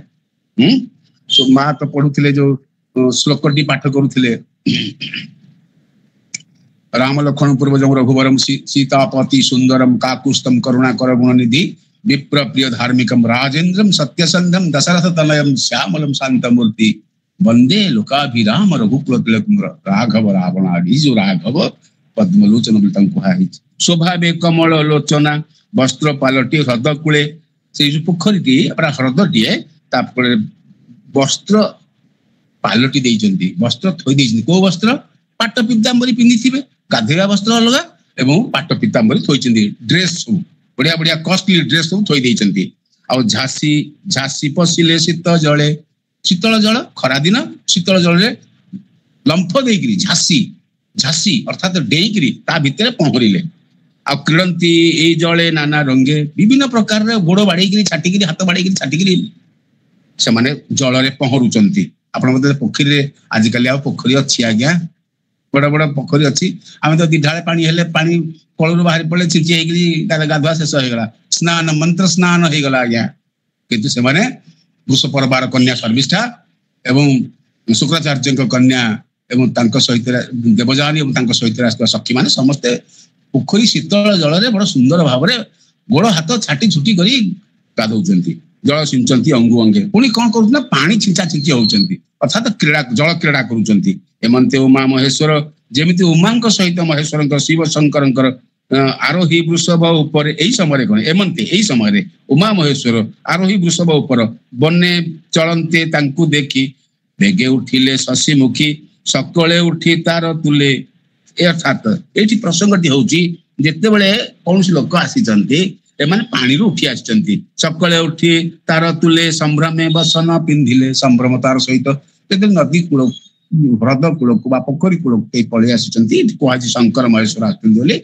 तो आछंती सेते बेले समाने संभ्रमतार सहित निज वस्त्र पिंधिबा को जाउचंती शर्मिष्ठा संभ्रमे न जानी देवजानीर वस्त्र आनी द्वंद्व आरंभ हो तरतर रे कौन सी काम करिबिनी धीर स्थिर काम करिबे आपण वस्त्र को आपण खोजिवार थिला किंतु तरतर हिकी आसीबा फल रे संभ्रमतार सहित आसीले मध्य वस्त्र शर्मिष्ठार वस्त्र पिंधि दउची देवजान रे वस्त्र पिंधि दउची कि ना शर्मिष्ठा ଅସୁର ରାଜ କନ୍ୟା ଶର୍ମିଷ୍ଠା ପିନ୍ଧି ଦଉଛି ଦେବଯାନୀ ବ୍ରାହ୍ମଣ କନ୍ୟାର ବସ୍ତ୍ରକୁ ପିନ୍ଧି ଦଉଛି। ଦେବଯାନୀର ବସ୍ତ୍ର ଆଣି ସତ୍ୱରେ କଲା ପରିଧାନ ମାନେ ପିନ୍ଧିବା। ଆଉ ତା ଦେଖି ଦେବଯାନୀ ମନ ଦେଖିଲା ମୋ ଲୁଗା ପିନ୍ଧି ଦେଲାଣି ଶର୍ମିଷ୍ଠା। ଆଉ କୋପେ କମ୍ପଇ ଥରହର କଠୋରେ ବୋଲଇ ଉତ୍ତର। କଣ କହୁଛି ସେ? ଅର୍ଥାତ ମୋ ବସ୍ତ୍ର ତୁ ପିନ୍ଧିବାକୁ କିଏ? ତୁ ଗୋଟେ ଚାକରାଣୀ, ମୋ ବାପାର ଅଣ୍ଡରରେ ଶିଷ୍ୟ ହଉଛି ତୋ ବାପା, ତୁ ମୋ ଲୁଗା ଛୁଇଁବାକୁ କିଏ? ଆଜ୍ଞା ଦୟା କରିକିରି ଏ ଅହଙ୍କାର ଆସିବା ଉଚିତ। ଯୋଉ ଅହଙ୍କାର ଦେବଯାନୀଙ୍କ ପାଖରେ ଆସିଲା, ଦେଖନ୍ତୁ ଶର୍ମିଷ୍ଠାଙ୍କ ଭାଗ୍ୟ କିପରି ହଉଛି। ଦେଖ ଏ ଦାସୀ ମାତ୍ର ହୋଇ, ଗୋଟେ ଦାସୀଟେ ତୁ ଚାକରାଣୀଟେ, ଆଉ ବସ୍ତ୍ର ପିନ୍ଧିଲା ମୋର ନେଇ, ମୋ ବସ୍ତ୍ର ପିନ୍ଧିଲୁ, ଅବଜ୍ଞା କରି ମୋ ବସନ, ଯଜ୍ଞର ହବି ଯେହ୍ନେ ଶ୍ୱାନ। ଯଜ୍ଞରେ ହବି, ଯଜ୍ଞରେ ଯେମିତି ଆହୁତି ଦିଆଯାଏ ସେଇଭଳି ଭାବରେ ବିପ୍ରେ ସର୍ଜନ୍ତି ତପୋବଳେ, ବିଷ୍ଣୁ ବଦନୁ ଭୂମି ତଳେ, ବ୍ରାହ୍ମଣ ହୋଇ ଜାତ ହେଲେ ସର୍ବେ ତରନ୍ତି ତାଙ୍କ ବୋଲେ। ଆଉ ଗୋବିନ୍ଦ ଯାହାର ବଚନେ ନିତ୍ୟ ସେବନ୍ତି ସନ୍ନିଧାନେ, ତହିଁ ମୁଁ ଭୃଗୁ ବଂଶେ ଜାତ, ଆମ୍ଭର ଶିଷ୍ୟ ଏହା ତାତ। ତା ବାପା ମୋ ବାପାଙ୍କର ହଉଛନ୍ତି ଭୃଗୁବଂଶୀ, ଆମେ ତାର ହଉଛନ୍ତି ଶିଷ୍ୟ। ମୋ ବସ୍ତ୍ର ପିନ୍ଧି ଗର୍ବ ମନେ, ଶୂଦ୍ରକୁ ବେଦ ବାକ୍ୟ ଜହ୍ନେ। ଶୂଦ୍ର ଲୋକକୁ ଯିଏ ପାଠ ପଢିନି ତା ଆଗରେ କହିବେ ରୀତଞ୍ଚ ସତ୍ୟଞ୍ଚ ବିଧାତ ପଶ୍ୟଧ୍ୱ ଜାୟତେ ତତ୍ର ରାତ୍ର ଜାୟତ ସମୁଦ୍ର ଅର୍ଣ୍ଣବାଦରି ସମ୍ବତ୍ସର ଜାୟତେ ଅହୋରାତ୍ରାଣି ବିଦଧତି ମିଶନ ବସି ସୂର୍ଯ୍ୟ ଚନ୍ଦ୍ର ସୌଧାତା ଥା ପୂର୍ବଂ କଳ୍ପୟ ଦିବଞ୍ଚ ପୃଥିବୀ ଚାନ୍ତରିକ୍ୟ ମତୁଷ। ଋଗ୍ବେଦର 10 ମଣ୍ଡଳ ଏ ସ୍ତୋତ୍ର। ଶୂଦ୍ର କଣ ଶୁଣିବ? ବିଦ୍ୱାନ ବ୍ରାହ୍ମଣ ଯିଏ ବେଦବିତି ଯିଏ ସେ ଶୁଣିଲେ କହିବ ଯେ ଏଇ ହଉଛି ଅଘମର୍ଷଣ ସୂତ୍ର। ଅଘ କହିଲେ ପାପକୁ କେମିତି ମର୍ଷଣ କରାଯିବ, ପାପ କେମିତି ହରଣ ହୁଏ, ଋଗ୍ବେଦର 10 ମଣ୍ଡଳରେ କୁହା ହେଇଛି। ସେ ଶୁଣିଲେ କହିବ ଖୁସି ହବ, ଯାହା ହଉ ଏମିତି ଗୋଟେ ଶ୍ଲୋକ ଅଛି। କିନ୍ତୁ ଶୂଦ୍ରକୁ ବେଦ ବାକ୍ୟ ଜହ୍ନେ, ଏମନ୍ତେ ଦେବଯାନୀ କଥା ଶୁଣି ଶର୍ମିଷ୍ଠା ମନେ ବ୍ୟଥା ଦୁଃଖ ପାଇଲା। କହିଲା ମୋ ଲୁଗା ତୁ କାହିଁ ପିନ୍ଧିଲୁ? ବଦମାସ କହି ଗାଳି ଗୁଲଜ ଦେଇଥିବ। ବୋଲାଉ ପୁରୁଷ ବଚନ କହିଲେ କ୍ରୋଧିତ ବଚନ।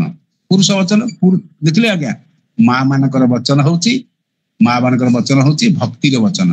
ପୁରୁଷ ଲୋକଙ୍କର ବଚନ ହଉଛି ଖଳ ବଚନ, ରୁକ୍ଷ ବଚନ, ରୂଢ ବଚନ। କିନ୍ତୁ ମା ମାନେ ବଡ ଲଳିତରେ କହିଦେବେ, ବୁଝେଇଦେବେ, ଭାଇ ତ ତୋ ଭାଗ ଖାଇଦେଇଛି, ଠିକ ଅଛି ବାପା ମୁଁ ତତେ କୋଉଠୁ ବ୍ୟବସ୍ଥା କରି ଦେବି, ବୁଝେଇଦବ। ମାର ଇଏ ହଉଛି ଭକ୍ତିମତୀ। ଆଉ ସିଂହକୁ ଶୃଗାଳ ଯେସନ, ଆପଣା ବୃତ୍ତାନ୍ତ ନ ଜାଣି ମୋ ଆଗେ କହୁ କଟୁବାଣୀ, ସ୍ୱଭାବେ ଭିକ୍ଷୁକି ବୋଲାଉ, ଲଜ୍ଜା ତୋ ମୁଖେ ନାହିଁ ଆଉ। ଅଲଜ୍ଜା କହିକି ଯୋଉ ଗାଳି ଦେଇଛି। କାକ ମାନଙ୍କ ପ୍ରାୟ ହୋଇ, କାକ କହିଲେ ଅଇଁଠା ପତ୍ର ଯିଏ ଖାଏ, ମୋ ବାପାର ଅଇଁଠା ଖାଇକି ତମେ ବଞ୍ଚିଛ, ରଜା ଝିଅ ହେଲେ କଣ ହେଲା? କାକ ମାନଙ୍କ ପ୍ରାୟ ହୋଇ, ଆଉ ତୁ ଆମ୍ଭ ଘରେ ଚାହିଁ, ରାଜାର ଆମ ଘରକୁ ତ ଆସିବୁନି, ଏବଂ ରାଜାର ଦୁହିତାଟି ମୁହିଁ ତୁ ମତେ ଗର୍ଜୁ ଗର୍ବ ବହି। ଶର୍ମିଷ୍ଠା କହୁଛି, କହିଲା କଣ? ମୁଁ ହଉଛି ରଜାର ଝିଅ, ବୃଷପର୍ବାର କନ୍ୟା, ତୁ ମତେ କହୁ ଗର୍ବ ବହି, ଏମନ୍ତେ କହୁ କୋପ କଲା। ରାଗିଗଲା। ଏତେ ଗାଳି ଖାଇଲା ପରେ ପିନ୍ଧି ଦେଇଛି ବୋଲି ବସ୍ତ୍ରଟା ଓଲଟ ପାଲଟ ହେଇଯାଇଛି, ଏଇଥିପାଇଁ କୋପରେ କଣ କଲା? ରାଗିକି ସଖୀକି ଚାହିଁ ଆଜ୍ଞା ଦେଲା। ତାର ତ ହଜାର ସଖୀ ଆସିଛନ୍ତି ଗାଧେଇବା ପାଇଁ ପୋଖରୀକୁ। ମାର ବୋଇଲା କୋପ ମନେ, କହିଲା ମାର, ବାଡାଅ ତାକୁ। ଶର୍ମିଷ୍ଠା ଧରି ତା ବସନକୁ ଧରିକିରି ଓଷ୍ଠ କାମଡି ଅତି କୋପେ। ଓଠ କାମୁଡି ମାନେ ଯଦି ଅଧିକ ରାଗିଗଲେ ମଣିଷ ଓଠ କାମୁଡିକିରି ବାଟେଇବାକୁ ଉଠିବ। ତା ବସ୍ତ୍ର ପକାଇଲା କୂପେ, ଯୋଉ ପିନ୍ଧିଥିଲା ବସ୍ତ୍ରଟା ପିନ୍ଧି ଦେଇଥିଲା ଭୁଲରେ, ଦେବଯାନୀର ବସ୍ତ୍ରଟାକୁ କୂଅ ଭିତରେ ଫିଙ୍ଗି ଦେଲା। ଆଉ ପୁଣି ତାହାର ଭୁଜ ଧରି, ଆଜ୍ଞା ମସ୍ତ ବଡ ଭୁଲ ହେଇଗଲା ଶର୍ମିଷ୍ଠାଙ୍କର। ପୁଣି ତାହାର ଭୁଜ ଧରି କୂପେ ଖେପିଲା ବଳ କରି। ଯେତେ ପାୱାର ବଳ ଥିଲା ଶର୍ମିଷ୍ଠା ଦେହରେ, ରଜା ଝିଅ ଦେହରେ, ଗାଳି ଖାଇଲା ପରେ ଏତେ କ୍ରୋଧିତ ହେଇଗଲା ଯେ ବସ୍ତ୍ରକୁ ଫିଙ୍ଗିଦେଲା କୂଅ ଭିତରକୁ, ତାକୁ ଠେଲିଦେଲା। ଏବେ ହୋ ଶୁଣ ନୃପବର ପ୍ରସଙ୍ଗ ଆସୁଛି ପୁଣି ଓଲଟା ଆଉ ଗୋଟିଏ। ଏଇ ସମୟରେ ଯଜାତି ରାଜା ନୌଶଙ୍କର ପୁତ୍ର ଯତି ତ ରାଜା ହେଲେନି, କିନ୍ତୁ ରାଜା ହେଲେ ଯଜାତି। ଏଇ ରାଜା ଆସିଛନ୍ତି ମୃଗୟାରେ ଅରଣ୍ୟକୁ, ଯୋଉ ଅରଣ୍ୟ କୂପ ଅରଣ୍ୟ ବୋଲି କୁହାହେଇଛି, ଯାହାକୁ କୁହାହେଇଛି ଯୋଉଠି କହ୍ଲାର ଫୁଟିଛି, ଯୋଉ କୃତ୍ରିମ ବନ ବୋଲି କୁହାହେଇଛି। ଯଜାତି ମୃଗୟାର ଅର୍ଥେ ଥିଲା ଯେ ନିର୍ଜନ ବନସ୍ତେ ତୃଷିତେ ଜଳ ଅନ୍ୱେଷଣେ। ଜଙ୍ଗଲକୁ ତ ଆସିଛନ୍ତି ଶୋଷ ହବା ନିହାତି କଥା, ତେଣୁକରି ଶୋଷ ହେଇଛି, ଆସିଛନ୍ତି ଜଳ ଖୋଜି ଖୋଜି। କୂପେ ମିଳିଲା ତତକ୍ଷଣେ, କୂପେ ଚାହିଁଲା ନୃପମଣି। ରାଜା ଯଜାତି ଦେଖିଲେ କୂପ ଭିତରେ, କୂଅ ଭିତରେ ଦେଖିଲେ ଶୁକ୍ରର ନନ୍ଦିନୀ, ଶୁକ୍ରାଚାର୍ଯ୍ୟଙ୍କ ଝିଅ ଦେବଯାନୀ ପଡିଛି। କଣ ହେଇଛି ନା ଉଲ୍ଲଗ୍ନେ ବସ୍ତ୍ର ଖୋଜେ ଜଳେ, ଖୋଜୁଛି ବସ୍ତ୍ରଟା ଫିଙ୍ଗି ଦେଇଛି, ଆଗ ସେ ପାଣି ଭିତରେ ମିଙ୍ଗିଲ କରି ଯାଇଛି, ଭିତରକୁ ପଶି ଯାଇଛି ଏବଂ ନିଜକୁ ପେଲି ଦେଲା ପରେ ପଡିଛି ଦୁଲଦାଲ ପାଣି ଭିତରେ। ଫଳରେ କଣ ହେଇଛି ଉଲ୍ଲଗ୍ନ ଅବସ୍ଥାରେ ଅଛି, ଉଲ୍ଲଗ୍ନ ବସ୍ତ୍ର ଖୋଜେ ଜଳେ, ତା ଦେଖି ରାଜା ପଶି ବଳେ। ଆଉ ରାଜା ଦେଖିଲେ ଗୋଟେ ଝିଅଟେ ପଡିଛି, ସାଙ୍ଗେ ସାଙ୍ଗେ ରାଜା କଣ କଲେ ଭିତରେ ପଶିଲେ। ଉତ୍ତରୀ ବସ୍ତ୍ର ତାକୁ ଦେଲା, ରାଜାଙ୍କ କାନ୍ଧରେ ଯୋଉ ପାଛୋଡା ଥିଲା ଉତ୍ତରୀ ଥିଲା, ଉତ୍ତରୀଟି ଦେଲା କାହାକୁ ନା ଦେବଯାନୀକୁ, କନ୍ୟାକୁ ଜଳୁ ଉଦ୍ଧରିଲା। ଯଜାତି ରାଜା ଶୁକ୍ରାଚାର୍ଯ୍ୟଙ୍କ କନ୍ୟା ଦେବଯାନୀକୁ କୂଅ ଭିତରୁ ନିଜ ପାଛୋଡା ଦେଇ ପିନ୍ଧେଇ ଇଜ୍ଜତ ଘୋଡେଇ ନିଜେ ଆଣିଲେ, ଉଦ୍ଧାର କଲେ। ଆନନ୍ଦେ ହସ୍ତେ ହସ୍ତ ଧରି, ହାତକୁ ଧରିଛନ୍ତି, କୁପୁ ଆଣିଲା ଦୟା କରି, ସେ କନ୍ୟା ରାଜା ମୁଖ ଚାହିଁ। ଶୁକ୍ରାଚାର୍ଯ୍ୟଙ୍କ ଝିଅ କିଏ ନା ଦେବଯାନୀ ଦେଖିଲା ରାଜା ଏଭଳି ସୁନ୍ଦର ସୁଠାମ ସ୍ୱରୂପ ଦେଖିଲା, ହାତକୁ ଧରିଛନ୍ତି ମୋର। ଆଉ ଯିଏ ହାତ, ଆମେ ବିବାହ କହିଲେ କଣ କହୁ? ହାତ ଗଣ୍ଠି ପଡିବା ବା ହାତ ଧରିବା, ହାତ ଧରିବାକୁ ବିବାହ କରିବା ରୂଢି ପ୍ରୟୋଗରେ କହନ୍ତି। ଆଉ ସେ କନ୍ୟା ରାଜା ମୁଖ ଚାହିଁ ଗଦଗଦେ ପ୍ରେମ ଭର ହୋଇ, ଆଉ ବୋଲଇ ଶୁଣ ନୃପମଣି ତୁଜେ ଧଇଲୁ ମୋର ପାଣି। ପାଣି କହିଲେ ହାତ, ମୋ ହାତ ଧରିଛନ୍ତି, ଆଉ ତୁଅଟୁ ମୋର ବର ନିଶ୍ଚୟ, ଶୁଣ ତୁ ନିଗମ ନିର୍ଣ୍ଣୟ। ନିଗମ କହିଲେ ବେଦ, ଆଗମ ନିଗମ ବେଦ କଥା କୁହାଯାଏ। ତନ୍ତ୍ର ଶାସ୍ତ୍ର ଆଉ ବେଦ ଶାସ୍ତ୍ର, ଶ୍ରୁତି ଶାସ୍ତ୍ର ଆଉ ତନ୍ତ୍ର ଶାସ୍ତ୍ର। ନିଗମ ନିର୍ଣ୍ଣୟ, ଯେ କନ୍ୟା ହସ୍ତ ହସ୍ତେ ଧରି, ଯଦି କେହି କନ୍ୟାଟିର ହାତ ଧରିଦେଲା, ସେ ନିଶ୍ଚୟ ହୁଏ ତାର ନାରୀ, ସେ ତାର ପତ୍ନୀ ହେଇଗଲା। ତୁମେ ମୋ ହାତ ଧରିଛ, ତେଣୁ ମୁଁ ତୁମର ପତ୍ନୀ। ଆଉ ହସ୍ତକୁ ଦେଲୁ ମୋର ହସ୍ତେ, ସେ ମୋ ସ୍ୱାମୀ ଅନ୍ୟ କେ ଜଗତେ। ମୁଁ ଆଉ କାହାକୁ ବାହା ହେବି ନାହିଁ, ଆପଣ ହିଁ ମୋର ବର ହେବେ, ଆପଣ ହିଁ ମୋର ସ୍ୱାମୀ ହେବେ। ଏ ଯେ ସମ୍ବନ୍ଧ କନ୍ୟା ବର, ଇଏ ହଉଛି ବର କନ୍ୟାର ସମ୍ବନ୍ଧ। ଯିଏ କନ୍ୟାର ହାତ ଧରିଦିଏ ସେ ତାକୁ ବିବାହ କରେ। ତାମାନେ ନୁହେଁ ଯେ ଆଜି ତ କଲେଜରେ ସ୍କୁଲରେ ବୁଲୁଛନ୍ତି, ଯଦି ଝିଅ ପିଲା ହାତ ଧରିଦେବି, ଆଜ୍ଞା ଆଜ୍ଞା ନାହିଁ, ପିଲାମାନଙ୍କୁ ଏକଥା ଶିଖେଇବିନି। ଏ ଯେ ସମ୍ବନ୍ଧେ କନ୍ୟା ବର ନିଶ୍ଚୟ ସଞ୍ଚିଲା ଈଶ୍ୱର। ଈଶ୍ୱର ଏଭଳି ସଂଗଠନ କରିଛନ୍ତି, କିଛି ଗୋଟେ ଘଟଣା ଘଟିବ, ଏଥିପାଇଁ ଭଗବାନ ଗୋଟେ ସୂତ୍ର ତିଆରି କରିଛନ୍ତି। ମୁଁ କନ୍ୟା ଥିଲି କୂପ ଜଳେ, ଦେବଯାନୀ କହୁଛି ଯଜାତିଙ୍କୁ, ମୁଁ କୂଅ ଭିତରେ ପଡିଥିଲି, ତୁ ମତେ ହସ୍ତ ଧରି ବଳେ, ବଳପୂର୍ବକ ମୋ ହାତକୁ ଧରିକିରି କୂଳେ ସ୍ଥାପିଲୁ ଦୟା ବହି, ତୋ ଅନ୍ୟ ବର ନାହିଁ। ମୋ ଠାରୁ ଆଉ, ମୁଁ ତୁମ ପରି ବର ଠାରୁ ମୁଁ ଅନ୍ୟ ବର ଆଉ ଚାହୁଁ ନାହିଁ। ଏ ଶାସ୍ତ୍ର ମତେ ବିଚାରନ୍ତେ, ବ୍ରାହ୍ମଣେ ନ କରିବେ ମତେ। ମୁଁ ଯଦି ଆଉ କାହାକୁ ବାହା ହେବି, ଏଠି କୁହାହଉଛି ଏ ଶାସ୍ତ୍ରର ବିଚାରରେ ଯଦି ହାତ ଧରି ସାରିଛି, ମତେ ନିଶ୍ଚିତ ଭାବରେ ବିଦ୍ୱାନ ମାନେ ମନା କରିବେ, ଶାସ୍ତ୍ର ମନା କରିବ। କଚ ଯେ ବୃହସ୍ପତି ବଳା, ଆଉ ଗୋଟେ ପ୍ରସଙ୍ଗ ଅଛି ଆ ଭିତରେ ଦେଖି। କଚ ହଉଛି ବୃହସ୍ପତିଙ୍କର ପୁଅ, ଆଉ ପୂର୍ବେ ସେ ମତେ ସାପ ଦେଲା। ଅର୍ଥାତ କଚ ଆସିଥିଲା କଣ ଶିକ୍ଷା କରିବା ପାଇଁ? ସଞ୍ଜୀବନୀ ମନ୍ତ୍ର ଶିକ୍ଷା କରିବା ପାଇଁ। କାହାଙ୍କ ପାଖରୁ? ଶୁକ୍ରାଚାର୍ଯ୍ୟ ପାଖରୁ। ଆଜ୍ଞା ଦେଖନ୍ତୁ, ଅସୁର କୁଳର ଗୁରୁ ଶୁକ୍ରାଚାର୍ଯ୍ୟଙ୍କ ପାଖରେ ଥିଲା କଣ ନା ସଞ୍ଜୀବନୀ ମନ୍ତ୍ର। ଯୋଉ ସଞ୍ଜୀବନୀ ମନ୍ତ୍ର ପଢିଲେ ମରି ଯାଉଥିବା ମଣିଷ ଜନ୍ମ ନିଏ, ଜୀବନ ପୁଣି ପାଇଯାଏ। ଏ ମନ୍ତ୍ର କଣ? ଏଠି ଗୋଟେ ପ୍ରଶ୍ନ ମଧ୍ୟ ଅଛି। ସେ ପ୍ରଶ୍ନଟି ହଉଛି ଯେ ମୃତ ସଞ୍ଜୀବନୀ ମନ୍ତ୍ର କିଏ ହାସଲ କରିଥିଲେ ଓ କାହା ପାଖରୁ, ଆଉ ମନ୍ତ୍ର କଣ, କୋଉଟା ହଉଛି ସଞ୍ଜୀବନୀ ମନ୍ତ୍ର? ଏଠି ଗୋଟେ ପ୍ରଶ୍ନ ଅଛି। ତେବେ ପୂର୍ବେ ସେ ମତେ ସାପ ଦେଲା, ଆଉ ସେ ସାପ ନୋହିଲା ଅନ୍ତର, ଏଣୁ କ୍ଷତ୍ରିୟ ମୋର ଭର। ଏଠି ଆଉ ଗୋଟିଏ ପ୍ରଶ୍ନ ମଧ୍ୟ ଅଛି। ସେ ପ୍ରଶ୍ନଟି ହଉଛି ଏଇଭଳିଆ, ଦେବଯାନୀ କଚକୁ କେଉଁ ଅଭିଶାପ ଦେଇଥିଲେ, ଆଉ ପ୍ରତ୍ୟୁତ୍ତରରେ କଚ କେଉଁ ଅଭିଶାପ ଦେବଯାନୀକୁ ଦେଲେ? अर्थात देवजानी कहला तुमे देवजानी कहिथिले जे जेहेतु कच्च को विवाह करिया पे चाहूथिले वृष अर्थात बृहस्पति पुत्र कच्च को विवाह करिया पे पूर्वरु चाहूथिले देवजानी किंतु जेहेतु कच्च शिक्षा करुथिले बृहस्पति पाखरु गुरु होउचंदी बृहस्पति गुरुंकर शिष्य पुत्र स्वरूप होउचंदी कच्च तेणुकर तुमे मोर भौणी मु विवाह तुमको करिबि नाही कारण सेठी बहु घटना घटिची पेट भीतर मारी देवा पे जाइचंदी से मृत्यु से बहु विराट लंबा घटना एवं शेष रे से कहउछ मु तांका गर्भरु जन्म नेइची आ तुमे तांकर गर्भरु जन्म नेइछ तुमे तांका बीर्जरु जन्म नेइछ मु किंतु तांका गर्भरु जन्म नेइची तुमे भौणी ता फल रे मु तुमको विवाह करिबि नाही फल रे कोन हिची ना विशेष करिकरी अभिशाप देइचंदी किए अभिशाप दउची झियटी अर्थात देवजानी अभिशाप दउची जे तुमे कोन तू जो विद्या हासिल कर मो बापा पाखरु से तोर मन रहिबनी कारण ये असुर कुल को बंचेया शुक्राचार्य संजीवनी मंत्र प्रयोग करुचंती ताकू शिक्षा करिया पे देवता माने पठैथिले बृहस्पति पुत्र कच्च को जे तू शिक्षा करिके आसे देवता माने मध्य तू से संजीवनी मंत्र हासिल करे ये कहले तोर मन पड़िबनी तुरंत मध्य कच्च अभिशाप देले काहाकू ना अभिशाप देले देवजानी को तू क्षत्रिय तू ब्राह्मण को विवाह करि परिबु नाही अर्थात तो कौन सी ब्राह्मण तोते पत्नी रूपे ग्रहण करिबेनी तू क्षत्रिय कुल रे विवाह करिबु एई होची परस्पर परस्पर अभिशाप एबे बिजबागु दिया शर्मिष्ठा मोर भुज धरी आउ कोपे खेपिला कोप करी गला से आपना मंदिर एबे सुन नृपवर हे राजा के कहउचंती सुखदेव जी महाराज कहउचंती हे राजा परीक्षित सुन कोन घटना घटिला दैव संचित ए कथा भगवान तैयारी करजनी सूत्र कपट के करी पारिबो अन्यथा तार वचन राजा घेनी सम्मत करी होई तुनी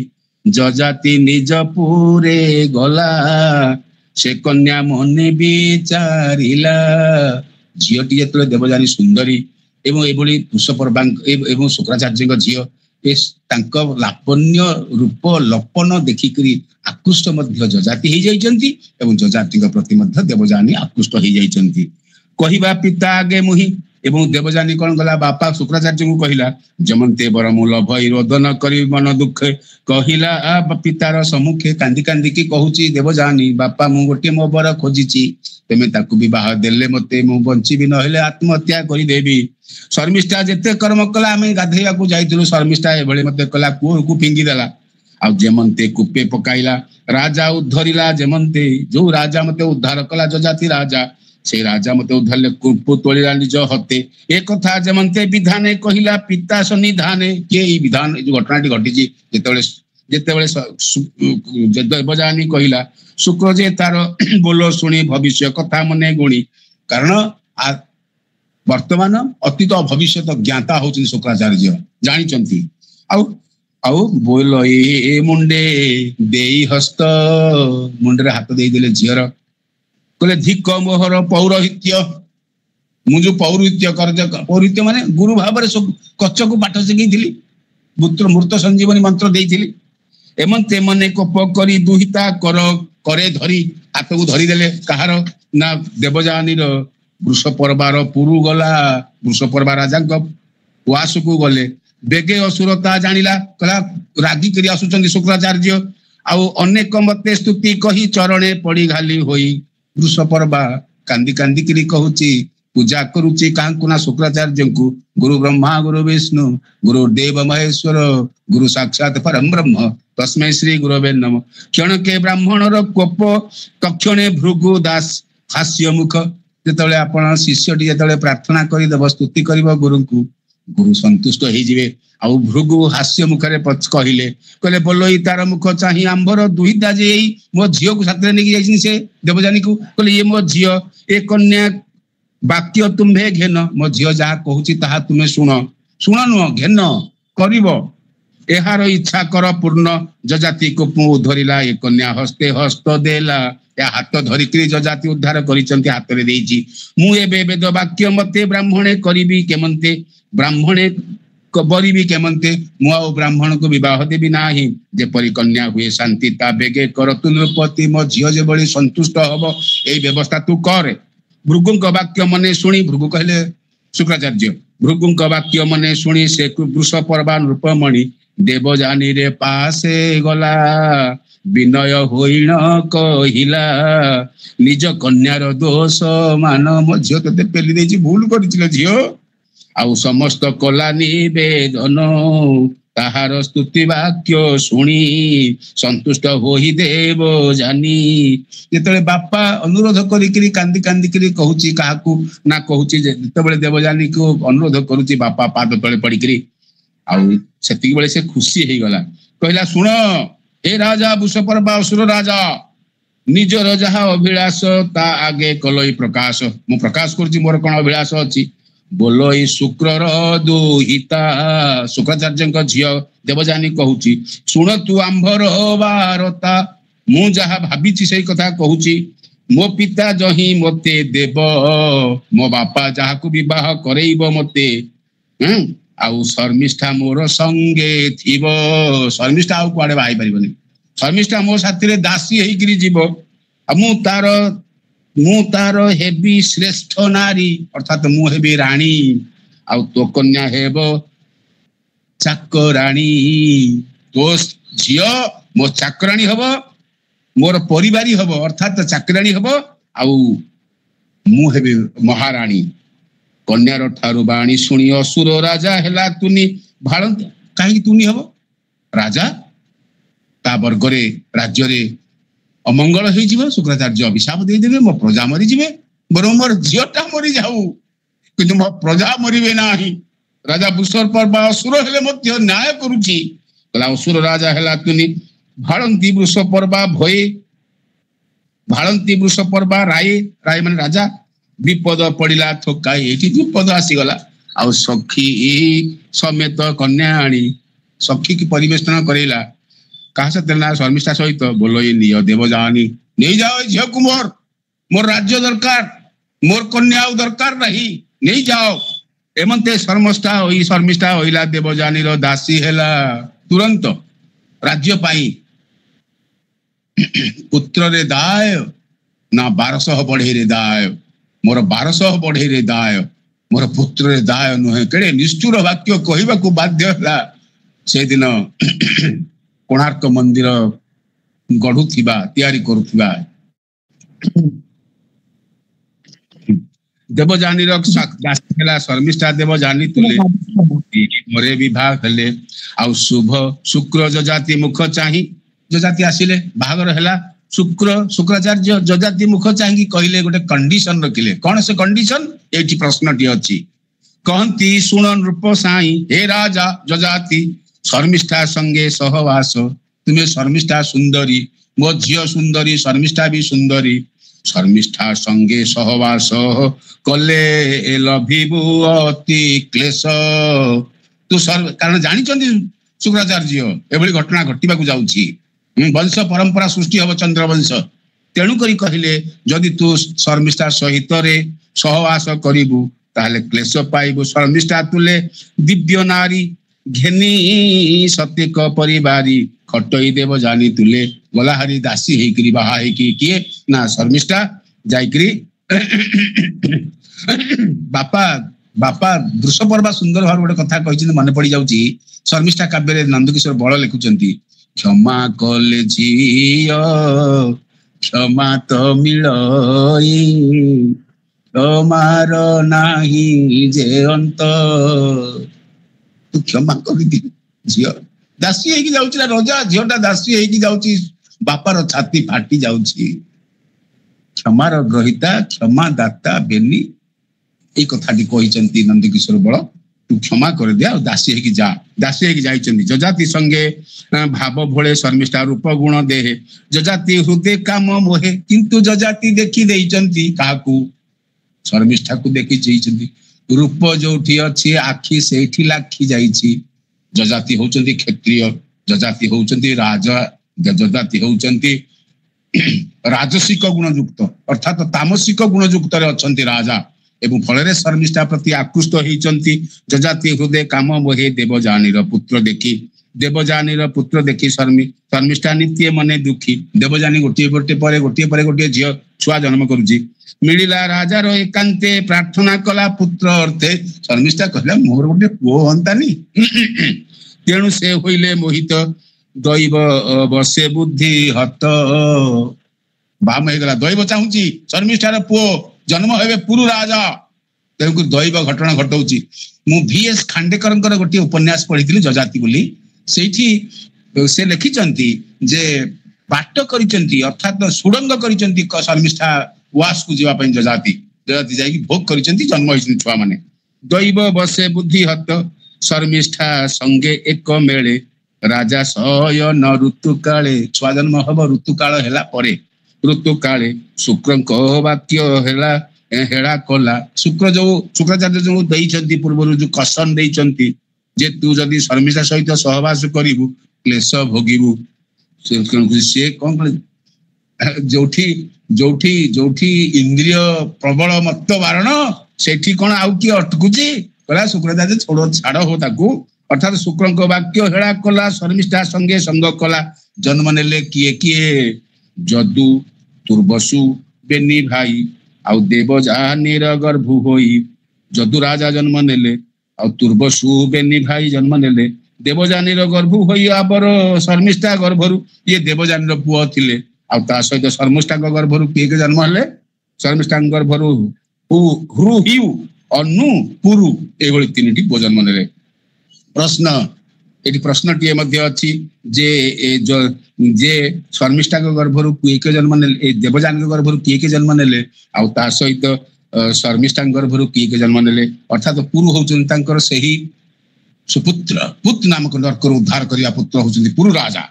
ଏବଂ ସେ ଦେବଯାନୀ କୋପ ଭରେ କହିଲା ପିତାର ଆଗରେ, କହିଲା ବାପା ତାର ମଧ୍ୟ ଛୁଆ ଜନ୍ମ ହେଇଗଲାଣି।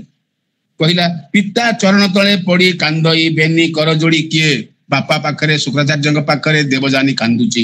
କହିଲା ଶର୍ମିଷ୍ଠା ତୁଲେ ରାଜା ନିତ୍ୟ ରାତ୍ର ଦିବସ ତା ସଙ୍ଗତେ ମୋ ଉଆସକୁ କ୍ୱାର୍ଟରକୁ ଆସୁନାହାନ୍ତି, ତା କ୍ୱାର୍ଟରରେ ସବୁବେଳେ ରହୁଛନ୍ତି ରାଜା।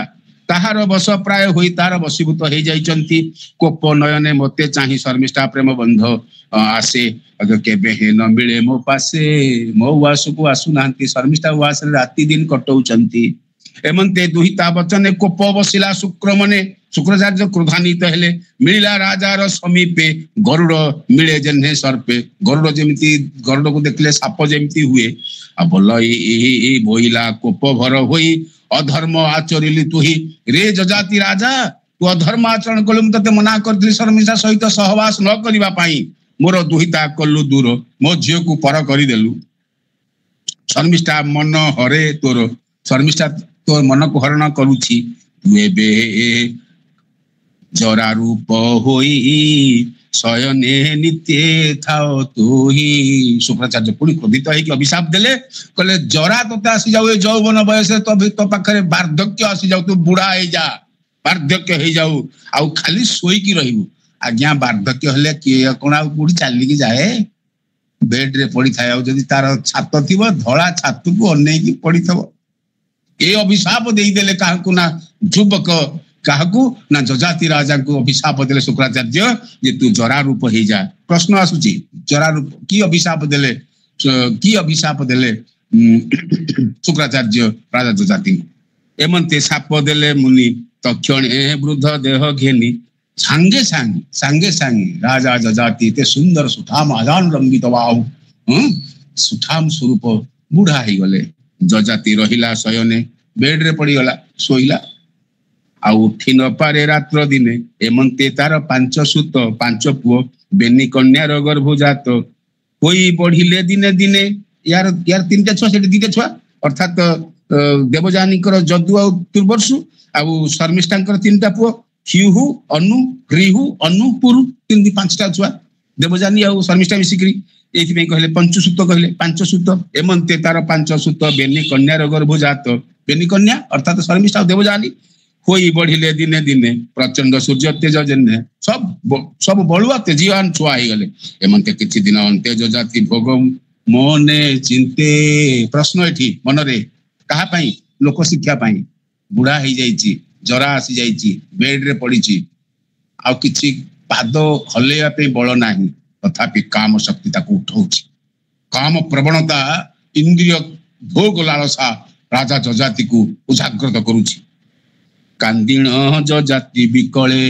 ଆଜ୍ଞା इंद्रिय लालसा मनुष्य को कंदौछि भोग करिया पाई इप्सा तृष्णा व्याकुल करुछि पड़िला भृगुपाद तले भृगु कहले शुक्राचार्य पाद तले पड़िला स्वभावे दुही तार पति देखिले भृगु देखिले शुक्राचार्य मो झील देवजानी जहा हजबैंड तार स्वामी दुही तार पति उपाय कहे शुक्र चिंती शुक्राचार्य चिंता करके गोटे उपाय कहले कौन उपाय कहले ये हूँ प्रश्न कौन उपाय देले कहले शुक्र को जरा रूप दे गोटे बाट अच्छी ना कौन से बाट ना से बाटटी हूँ तुम पुओ जो पांचटा अच्छा क्या हेले गोटे तुम्हें तुम जरा रूप को दे दियो यौवन पाई जाओ इंद्रिय भोग कर संसार भोग कर तु ही संसार भोग इंद्रिय भोग संसार टा आमर तो इंद्रिय भोग केवल अच्छी खाइबा पीवा शोइबा भय और मैथुन अच्छी आ संसार भोग कर तु ही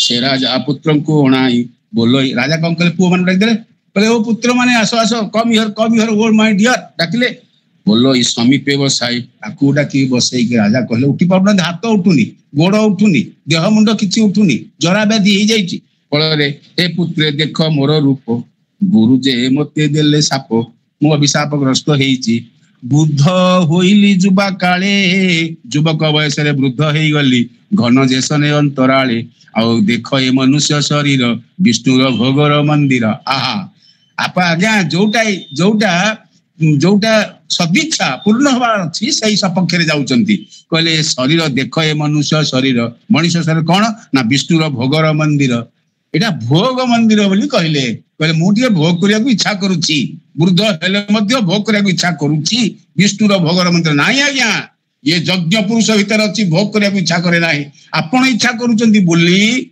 देही इच्छा करूचंती बोली ताहा सपक्ष जे आज्ञा मद पिए ताको कोन आपण बुझेबे पाठ से कहबे जहा घरे न खांती धुआं ता घरे समस्त घोड़ा मुहा से बतेबो पाठ आपण को कहे आपण ये सिगरेट बीड़ी खाई ना खाई देखु केमती आपनकर मशगुल हम आकाश में चिल चिल कर उड़े आपण खातु देखिए केमती केमती आसुची पाउडर फाउडर आसुची खातु से ता पैसा खर्च कर आपन खोइबो पैसा खर्च खोइबो त आपण निशाशक्त जुआड़ी हे गला पर आपण मरिबे जीवन रे जम्मा छुईबे नहीं आज्ञा मते बरो मोर मिलिबो नहीं आहार मु पानी पी की सोईबी झरनार पानी माटी रे रहिबी पानी पीबी वायु सेवन करिकी बंचीबी मो भितर भगवान पांच स्वरूप रे देइछ स्वरूप स्वरूपस्थ हिक अछंती बंचीबी दृढ़ मना हबा को अछि आ विष्णुर भोगर मंदिर इंद्रिय भोगे जीव काल जीव रहे कहउचंती ताको सपक्ष रे कहला देहटा अछि केवल भोग करियो ना जेमती कहा जाईची चारबाक कहिचंती तांको चारबाक वचन रे कहिचंती जे जापत जीवेत सुखम जीवेत ऋणं कृत्वा घृतम पीबेत ऋण करिक घियो पियो खाओ जेते खाओ खाओ मौज करो मसलुज करो मद पियो जेते इंद्रिय भोग लालसा कर इंद्रिय बेगे जीवे रह यज्ञ पुरुष बसे देहे एठी गोटे शब्द कहले यज्ञ पुरुष जे भगवान स्वयं यज्ञ पुरुष देह भीतर अछंती त्यागर पुरुष यज्ञ पुरुष आ देवे बंचंती से शरीर निष्फल होइला मोहर जदु को बोले नृपवर ये जदु टिके सुन सुन जेमिति अजामिल डाकिला नारायण भगवान शुणी देले नारायण बोली अजामिल डाकिदेला जेतेबेले सेतेबेले भगवान शुणी ले कहले हां कोन कहउछु रे अजामिल कारण तू सत्र करिथिलु ब्राह्मण पुओ तू असिना भूल करी दासीपति हेइ गलु नारी हरण कलु तेबे मते नारायण बोली डाकुछु कह कह कोन ना मो हाड़ जळुचंती मते मृत्यु दियो प्रभु जदु को बोले नृपवर जदु को डाकिले कहले तू पुत्र मोर बोल कर के मो कथा सुन मो जरा शरीर तू निय मोर बार्धक्य तू नहीं जा शुक्राचार्य ये मते बाट बतैचंती तू नहीं जा मुझे युवक हेबा को इच्छा करछि मुझे पाउडर फाउडर मारी हेबी स्नो पाउडर मारी हेबी टिके बुलीबी टंगटा हेकी स्कूटर रे बुलीबी आउ सिनेमा देखिबी नदी नाला बुलीबी आई लव यू कहिबी इत्यादि इत्यादि कथा विविध कथा मु कहिबी मो जरा तू युवक पुओटा जरा हबो बापा बतौची तू मोर तू बार्धक्य हेइ जा मुटिके यौवन हेइ जाती मुटिके युवक हेइ जीवी धिक से बापा को आ तोर बयस मते दियो तो बयसटा मते दियो तोर 22 वर्ष बयस मते दे दिए आ मोर जो 90 वर्ष बयस तू नहीं जा तोर बयस मते दियो भोग मु करी दिना केते पुणी बयस देवी तोते ट्रांसफर हो पार आज्ञा जौवन टा ट्रांसफर हो पार बोली कहउचंती मु किछि दिन एंजॉय करिवि नारी नारी संग अंग संग भोग करिवि खाद्य खाइबि जिह्वा आखि कान ये समस्ते भोग कर सारा पर टायर्ड हो सेतबेले तते देई देबी आ पुणी बयस देवी तोते एमंत राजार वचने जदू भलई कोप मन रागी गला पुओ बोला व्हाट व्हाट नॉनसेंस ए गुटे की कथा कहउछ ज्ञानहीन पागल परी कथा कहउछ दुर्लभ मनुष्य शरीर एठी कहला दुर्लभ मनुष्य शरीर विष्णुर पूजार मंदिर किए बुझाउची जदू बुझौ जो जदू राजा अवधूत संवाद आसिबो परे जदू बतौचंती ये शरीर होची दुर्लभ एटा होची विष्णुर पूजार मंदिर यज्ञ पुरुष एहा मध्ये विषय भुंजई आनंदे मु जहा खाउची ता भगवान खाउचंती मु जहा करूची ताकू भगवान करूचंती देखुचंती तेणु करी से कहउचंती विषय भुंजई आनंदे मुजदी से कौन कहती सेटा कहती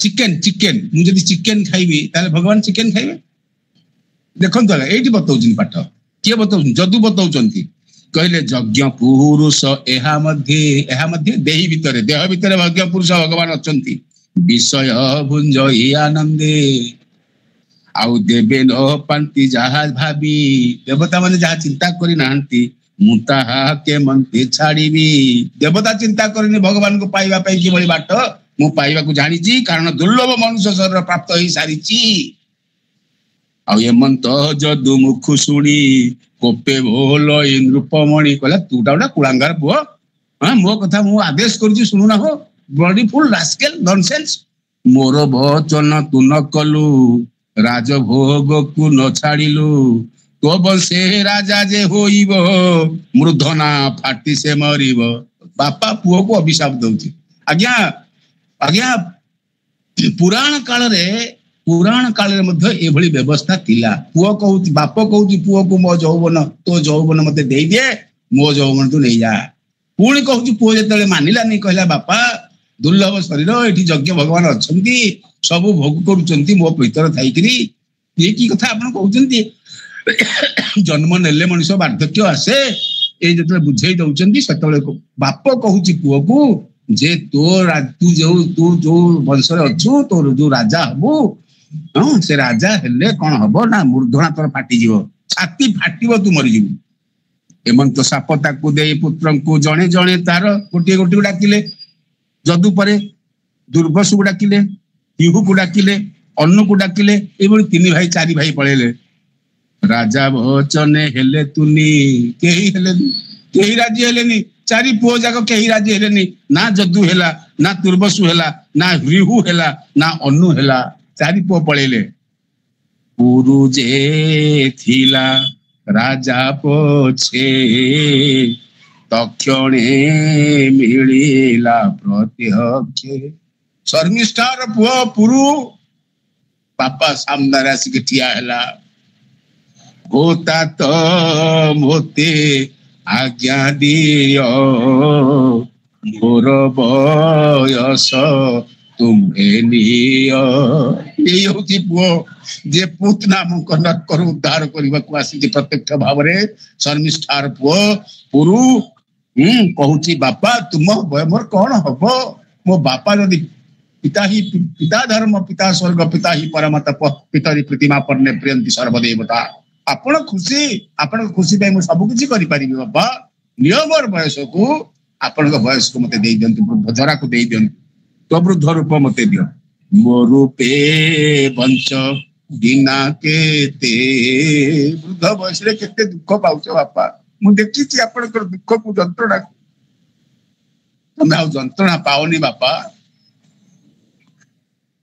एते हे सुनो नर राणो ये सुझी पारे पितृण केही बापार ऋण सुझी पारिछि ए कथा पुरु राजा पुरु कहउचंती पितार मन जानी करे उत्तम पुत्र से व्यवहार ए उत्तम पुत्रर क्वालिटी गुण व्यवहार माने व्यवहार ଆଉ ଶ୍ରଦ୍ଧାରେ ଆଜ୍ଞା ଯେ ପାଳଏ ମଧ୍ୟମ ପୁତ୍ର ଯେ ବୋଲାଇ। ଆଚ୍ଛା, ଶ୍ରଦ୍ଧା ବିହୀନେ ଯେ ପାଳେ ଅଧମ ପୁତ୍ର ସେ ଶୟଳେ ପିତାକୁ ଲଙ୍ଘେ ଯେ ଅଜ୍ଞାନ ସେ ପିତା ମଳ ମୂତ୍ର ଜାଣ। ପୁତ୍ର ଧର୍ମ ପିତା ଧର୍ମ ଚାଲିଛି। ଏମନ୍ତି କହି ନୃପ ବଳା ପିତାଙ୍କୁ ନିଜ ରୂପ ଦେଲା, ନିଜ ରୂପକୁ ଟ୍ରାନ୍ସଫର କରିଦେଇ ପାରିଲା। ନିଶ୍ଚଳେ ରହିଲା ତା ମନ ଏମନ୍ତି ଗଲା କେତେ ଦିନ ପୁରୁକୁ ଜରା ରୂପ ହୋଇ ପୁରୁକୁ ଜରା ରୂପ ହେଇଗଲା। ରାଜା ହୋଇଲା ଦିବ୍ୟ ଦେହୀ, ରାଜା ଯଜାତି ଦିବ୍ୟ ଦେହ। 21-20 ବର୍ଷିଆ ବୟସ ହେଇଗଲା। ଭୋଗ ଯେ କଲା ନାନା ମତେ, ଯୋଉଠି ପାଇଲା ଝିଅ ପିଲାଙ୍କୁ ବାହା ହେଲା, ବିବାହ କଲା, ଭୋଗ କଲା, ଖାଇଲା ପିଇଲା, ମାଛ ମାଂସ ଅଣ୍ଡା ଡିମ୍ବ ସବୁ ଖାଇଲା। ଆଉ ତା ସହିତ ମଧ୍ୟ ନାରୀ ସଙ୍ଗ କଲା, ନାରୀ ଭୋଗରେ ମାତିଲା। ଇନ୍ଦ୍ରିୟ ଲାଳସା ଆୟତେ। ହ୍ୟୁମାନ ୱାଣ୍ଟସ ଆର୍ ଅନଲିମିଟେଡ। କେତେ ଭୋଗ କରିବୁ ତୁ? କୋଇଲା ସାତ ଦୀପେ ରାଜା, ସୁଖେ ପାଳିଲା ଜନ ପ୍ରଜା। ନିଶ୍ଚିନ୍ତେ ଦେବଯାନୀ ସଙ୍ଗେ ଭୋଗ ସେ କଲା ନାନା ରଙ୍ଗେ। ଅନେକ ଯଜ୍ଞ ଦାନ ମତେ ସେବିଲା ବିଷ୍ଣୁ ପାଦ ଗତେ। ଯେ ହରି ଦେହ ଏ ଜଗତେ, ଜଗତ ଆକାଶ ଜଳଧର ମତେ। ସେ ହରି ପାଦେ ମନ ଚିନ୍ତି ବିଷୟ ଭୋଗକୁ ନ ଚିନ୍ତି। ଇନ୍ଦ୍ରିୟ ନ ପାରିଲା ଜିଣି, ଇନ୍ଦ୍ରିୟ ନ ପାରିଲା ଜିଣି। ଇନ୍ଦ୍ରିୟକୁ କେହି ଜିତି ନାହାନ୍ତି। ଓକେ, ଉତ୍ପତ୍ତି ଚାହିଁ ପୁଣି କହଇ ବିପ୍ର ଜଗନ୍ନାଥ ନବମେ ବଂଶାନୁଚରିତ। ସୁଜନ ଜନେ ଏହା ଶୁଣି କରିବ ଭବ ତରଙ୍ଗୀ। ୟା ପରେ ଯଜାତିଙ୍କ ବୈରାଗ୍ୟ ଆସିଛି, ଆଉ ମୁକ୍ତି ପାଇଁ ପଥ ପରିଷ୍କାର ହେଇଛି। ସେ ପୁଣି ଫେରେଇ ଦଉଛନ୍ତି ଯୌବନକୁ, ପୁଅକୁ ଫେରେଇ ଦଉଛନ୍ତି। ରାଜା ହଉଛନ୍ତି ପୁରୁ, ଆଉ ନିଜେ ଯଜାତି। ଯୋଉ କରିଥିଲେ ଦୁଃଖ, ଯୋଉ କରିଥିଲେ ଭୁଲ, ସେ ଭୁଲର ପ୍ରାୟଶ୍ଚିତ କରିଛନ୍ତି। ସେ କଥା ଶୁଣିବେ 19 ଅଧ୍ୟାୟରେ ଆସନ୍ତା ଭାଗବତ କାର୍ଯ୍ୟକ୍ରମରେ। ଶ୍ରୀମଦ ଭାଗବତେ ମହାପୁରାଣେ ପରମହଂସ ସଂହିତାୟଂ ନବମ ସ୍କନ୍ଧେ ଯଜାତି ଚରିତ ନାମ ଅଷ୍ଟାଦଶ ଅଧ୍ୟାୟ। ବାଜା ଫାଜା ବାଜିଲାଣି, ମତେ ସବୁ ଜିନିଷ ପାଉଛି। ଜୟ ଜଗନ୍ନାଥ, ଜୟ ଜଗନ୍ନାଥ, ଜୟ ଜଗନ୍ନାଥ। ଜୟ ଜଗନ୍ନାଥ, ଜୟ ଜଗନ୍ନାଥ। ପ୍ରଣାମ ବାବା, ପ୍ରଣାମ। ବହୁତ ସୁନ୍ଦର ଭାବରେ ଏ ଯଜାତିଙ୍କର ଚରିତ୍ରଟାକୁ ଆପଣ ରଖିଛନ୍ତି, କିଭଳି ଭାବରେ ଇନ୍ଦ୍ରିୟକୁ ସଂଯମ କରିବା ଆବଶ୍ୟକ, ଆଉ ଇନ୍ଦ୍ରିୟ ସଂଯମର ଅଭାବରେ କିଭଳି ଭାବରେ ସେ ସର୍ବପ୍ରଥମେ ଜରାଗ୍ରସ୍ତ ହେଇଛନ୍ତି, ଆଉ ତାପରେ ଶୁକ୍ରାଚାର୍ଯ୍ୟଙ୍କର ଅଭିଶାପ ବଳରେ ସେ ଜରାଗ୍ରସ୍ତ ହବା ପରେ ପୁଣି ସେ ଜରାରୁ କିଭଳି ଯୌବନ ପୁଣି ପ୍ରାପ୍ତ ହବ, ଆଉ ପୁରୁ ରାଜାଙ୍କ ମାଧ୍ୟମରେ ସେ ପୁଣି ଯୌବନ ପାଇଛନ୍ତି। ଆଉ ଏଇଠି ସୁନ୍ଦର କଥାଟି ଆଲୋଚନା କରାଯାଇଛି, ଉତ୍ତମ ପୁତ୍ର, ମଧ୍ୟମ ପୁତ୍ର, ଅଧମ ପୁତ୍ର, ଆଉ କିଏ ପୁତ୍ର ନୁହେଁ, ଆଦୌ ପୁତ୍ର ନୁହେଁ, ଏ ସମ୍ପର୍କରେ ବି ବହୁତ ସୁନ୍ଦର ଭାବରେ ଆଲୋଚନା କରାଯାଇଛି। ଆଉ ଇନ୍ଦ୍ରିୟ ଲାଳସା କିଭଳି ଭାବରେ 1000 ବର୍ଷ ପର୍ଯ୍ୟନ୍ତ ସେ ଇନ୍ଦ୍ରିୟ ଭୋଗ କରିଛନ୍ତି, ତଥାପି ସେ ତୃପ୍ତି ହେଇନାହାନ୍ତି। ଆଉ ତା ପର ଅଧ୍ୟାୟରେ ଆମେ 19ରେ ଯଜାତି କିଭଳି ଭାବରେ ଯଜାତି ପୁନର୍ବାର ସେ ବୈରାଗ୍ୟ ଆସିବ, ଆଉ ସେ କିଭଳି ସେଥିରୁ ମୁକ୍ତି ପାଇବେ, ଯଜାତିଙ୍କର ବୈରାଗ୍ୟ ଆସିବ, ଆଉ ସେ ଗୃହ ତ୍ୟାଗ କରିବେ। ସେ ବିଷୟରେ ଆମେ 19 ଅଧ୍ୟାୟରେ ଆଲୋଚନା ବି ଶୁଣିବା। ଯାହା ହଉ, ଆଜିର ଦୀର୍ଘ 51ଟି ଶ୍ଲୋକକୁ ନେଇ ଆପଣଙ୍କର এই ଆଲୋଚନା ଅତ୍ୟନ୍ତ ହୃଦୟସ୍ପର୍ଶୀ, ଭାବଗର୍ଭକ, ଆଉ ଭକ୍ତିଭରା ପରିବେଶ, ଅନେକ ସାମାଜିକ ଶିକ୍ଷା ବାର୍ତ୍ତା ବହନକାରୀ କଥା ଆ ଭିତରେ ଆଲୋଚିତ ହେଇଛନ୍ତି।